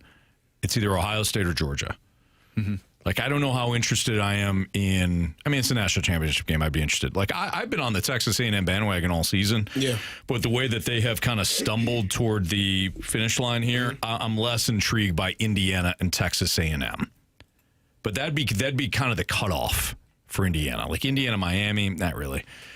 Then if you go to Ohio State, Indiana's interesting. Ohio State, Oregon would be interesting, and I wouldn't mind Ohio State, Texas Tech. That might be a good matchup, too. I think Texas Tech might surprise some people, similar to what you saw last year from Arizona State. Like this Texas Tech team is better than that Arizona State team. So you might see a Texas Tech team that really bum rushes some people in this college football playoff because they are the team that nobody has talked about. They are the team that nobody has thought about because they're out there in the Big 12 and nobody really respects their football, but they are a physical team. Their defensive line is outstanding. They have the best defensive player in the country. So they could be a team that could surprise some people and really give you a push to make that Final Four and make that championship game. Yeah. How mad would people be if Alabama found their way in the national championship game? Let's say they get healthy, they are a little banged up, and they start playing football the way they did in the middle of the season. They find a way to sort of right the ship. Yeah. They're in the dance now, you know. I mean, they could play the way that they've been playing, and they'll be quickly out. I don't know, you know, what that's going to look like. But if they find a way to play the football that they did in the middle of the season, that's a team that I think you should watch out for. I know one person specifically that would be absolutely beside himself furious if Alabama found its way into the national championship. Who? He'd be disgusted by it. Mm-hmm. Who is that? And it's our resident SEC hater, Carey Davis. Hey, man. You'd be pissed. I don't know how. They would have to play Indiana, and then they would be playing either Texas Tech or Oregon. Yeah, you'd hate it. Good luck. Yeah, no, I don't think they're gonna get there. I honestly think, if you want my opinion, you thought that Ohio State Indiana game was boring. This Alabama Oklahoma game is going to put you to sleep. Is it supposed to snow? Is it snowing right now in Oklahoma? I thought I saw something like that. Know. It's going to put you to sleep. Could you imagine Alabama and Oklahoma playing in the snow on a Friday night? No. Be kind of cool. That would be. Kind of be cool. Kind of be cool if you did. Yeah, and I didn't think the Indiana-Ohio State game was necessarily boring. No, you texted me. You were, I don't know I was hammered. how many you were in at that point. About 6. Yeah, you kept texting. I was like, that's the most I've ever texted. Anthony thought it was Twitter. Jamie called it out right away. He knew. He did.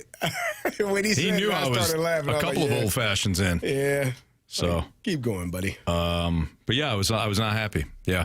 Didn't you say something like college football has been ruined? I may have. He said a lot, man. I know I attacked Carey a lot. He did. Hot take. These two fast lane teams suck. You know, at the time that I read that, I couldn't tell if you were talking about the Ohio State and Indiana game or if you were talking about the Duke-Virginia game. But I guess it applied to both. No, it was the Ohio State-Indiana game. He said something about Texas Tech and Georgia. He mentioned something about Irv the monkey. No, I didn't. Don't go back and look at it. Oh, yeah, I didn't. I'm looking at it now. I think I missed that. Because Carey pissed me off because after I said hot take, all these teams, I said all these teams. All these teams fast lane suck. Carey goes, disagree. 2 best teams in the country. I said, sorry. You're right, CD. Texas Tech is the blanking blank, and so is Georgia. These 2 Big Ten teams are like watching a bunch of blanks, blank of football. Yep. They both should be eliminated. With Alabama. Then you said this is a garage game. I think you meant garbage game. Teams that blanking suck: Ohio State, Indiana, Virginia. Oh, man. Then you gave me an LOL. Then I said teams that should be in the Sun Belt: Alabama, Ohio State, Indiana, Virginia. And that's when Jamie said, pour another one. Yeah. Yeah.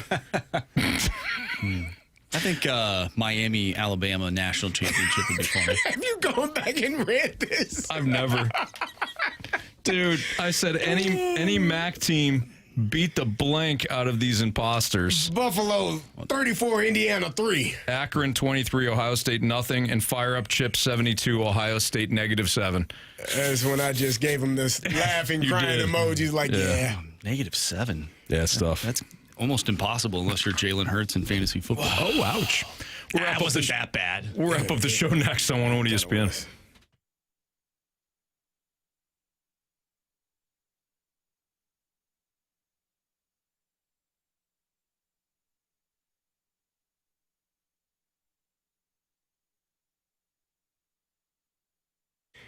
Hey, Missouri, if you haven't heard by now, FanDuel Sportsbook is live in the Show Me State, and they're kicking things off with an offer that's tough to beat. Right now, new customers can bet $5 and get $300 in bonus bets, win or lose, whether it's football, basketball, hockey, or more. You can bet it all on an app that's safe, secure, and super easy to use.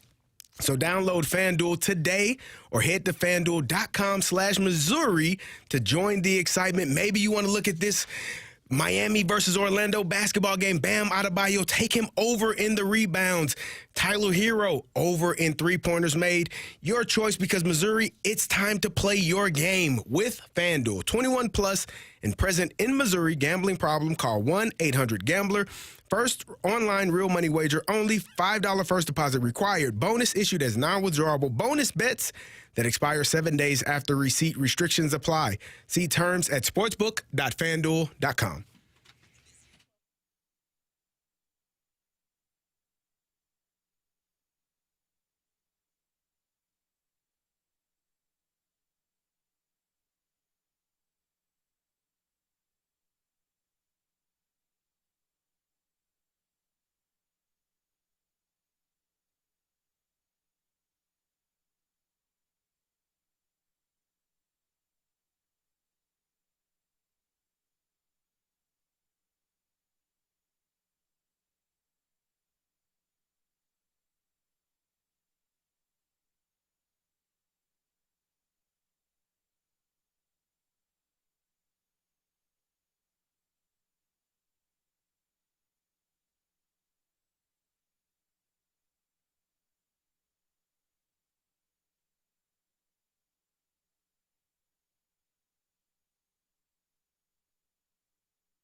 miss anything from today's show, you can always download the podcast available at 101ESPN.com or via the Dobbs Star Notice Center's 101 ESPN mobile app. All the podcasts brought to you by Schaefer Door Company. Time to find out what everybody learned today. Marsh, what'd you learn today?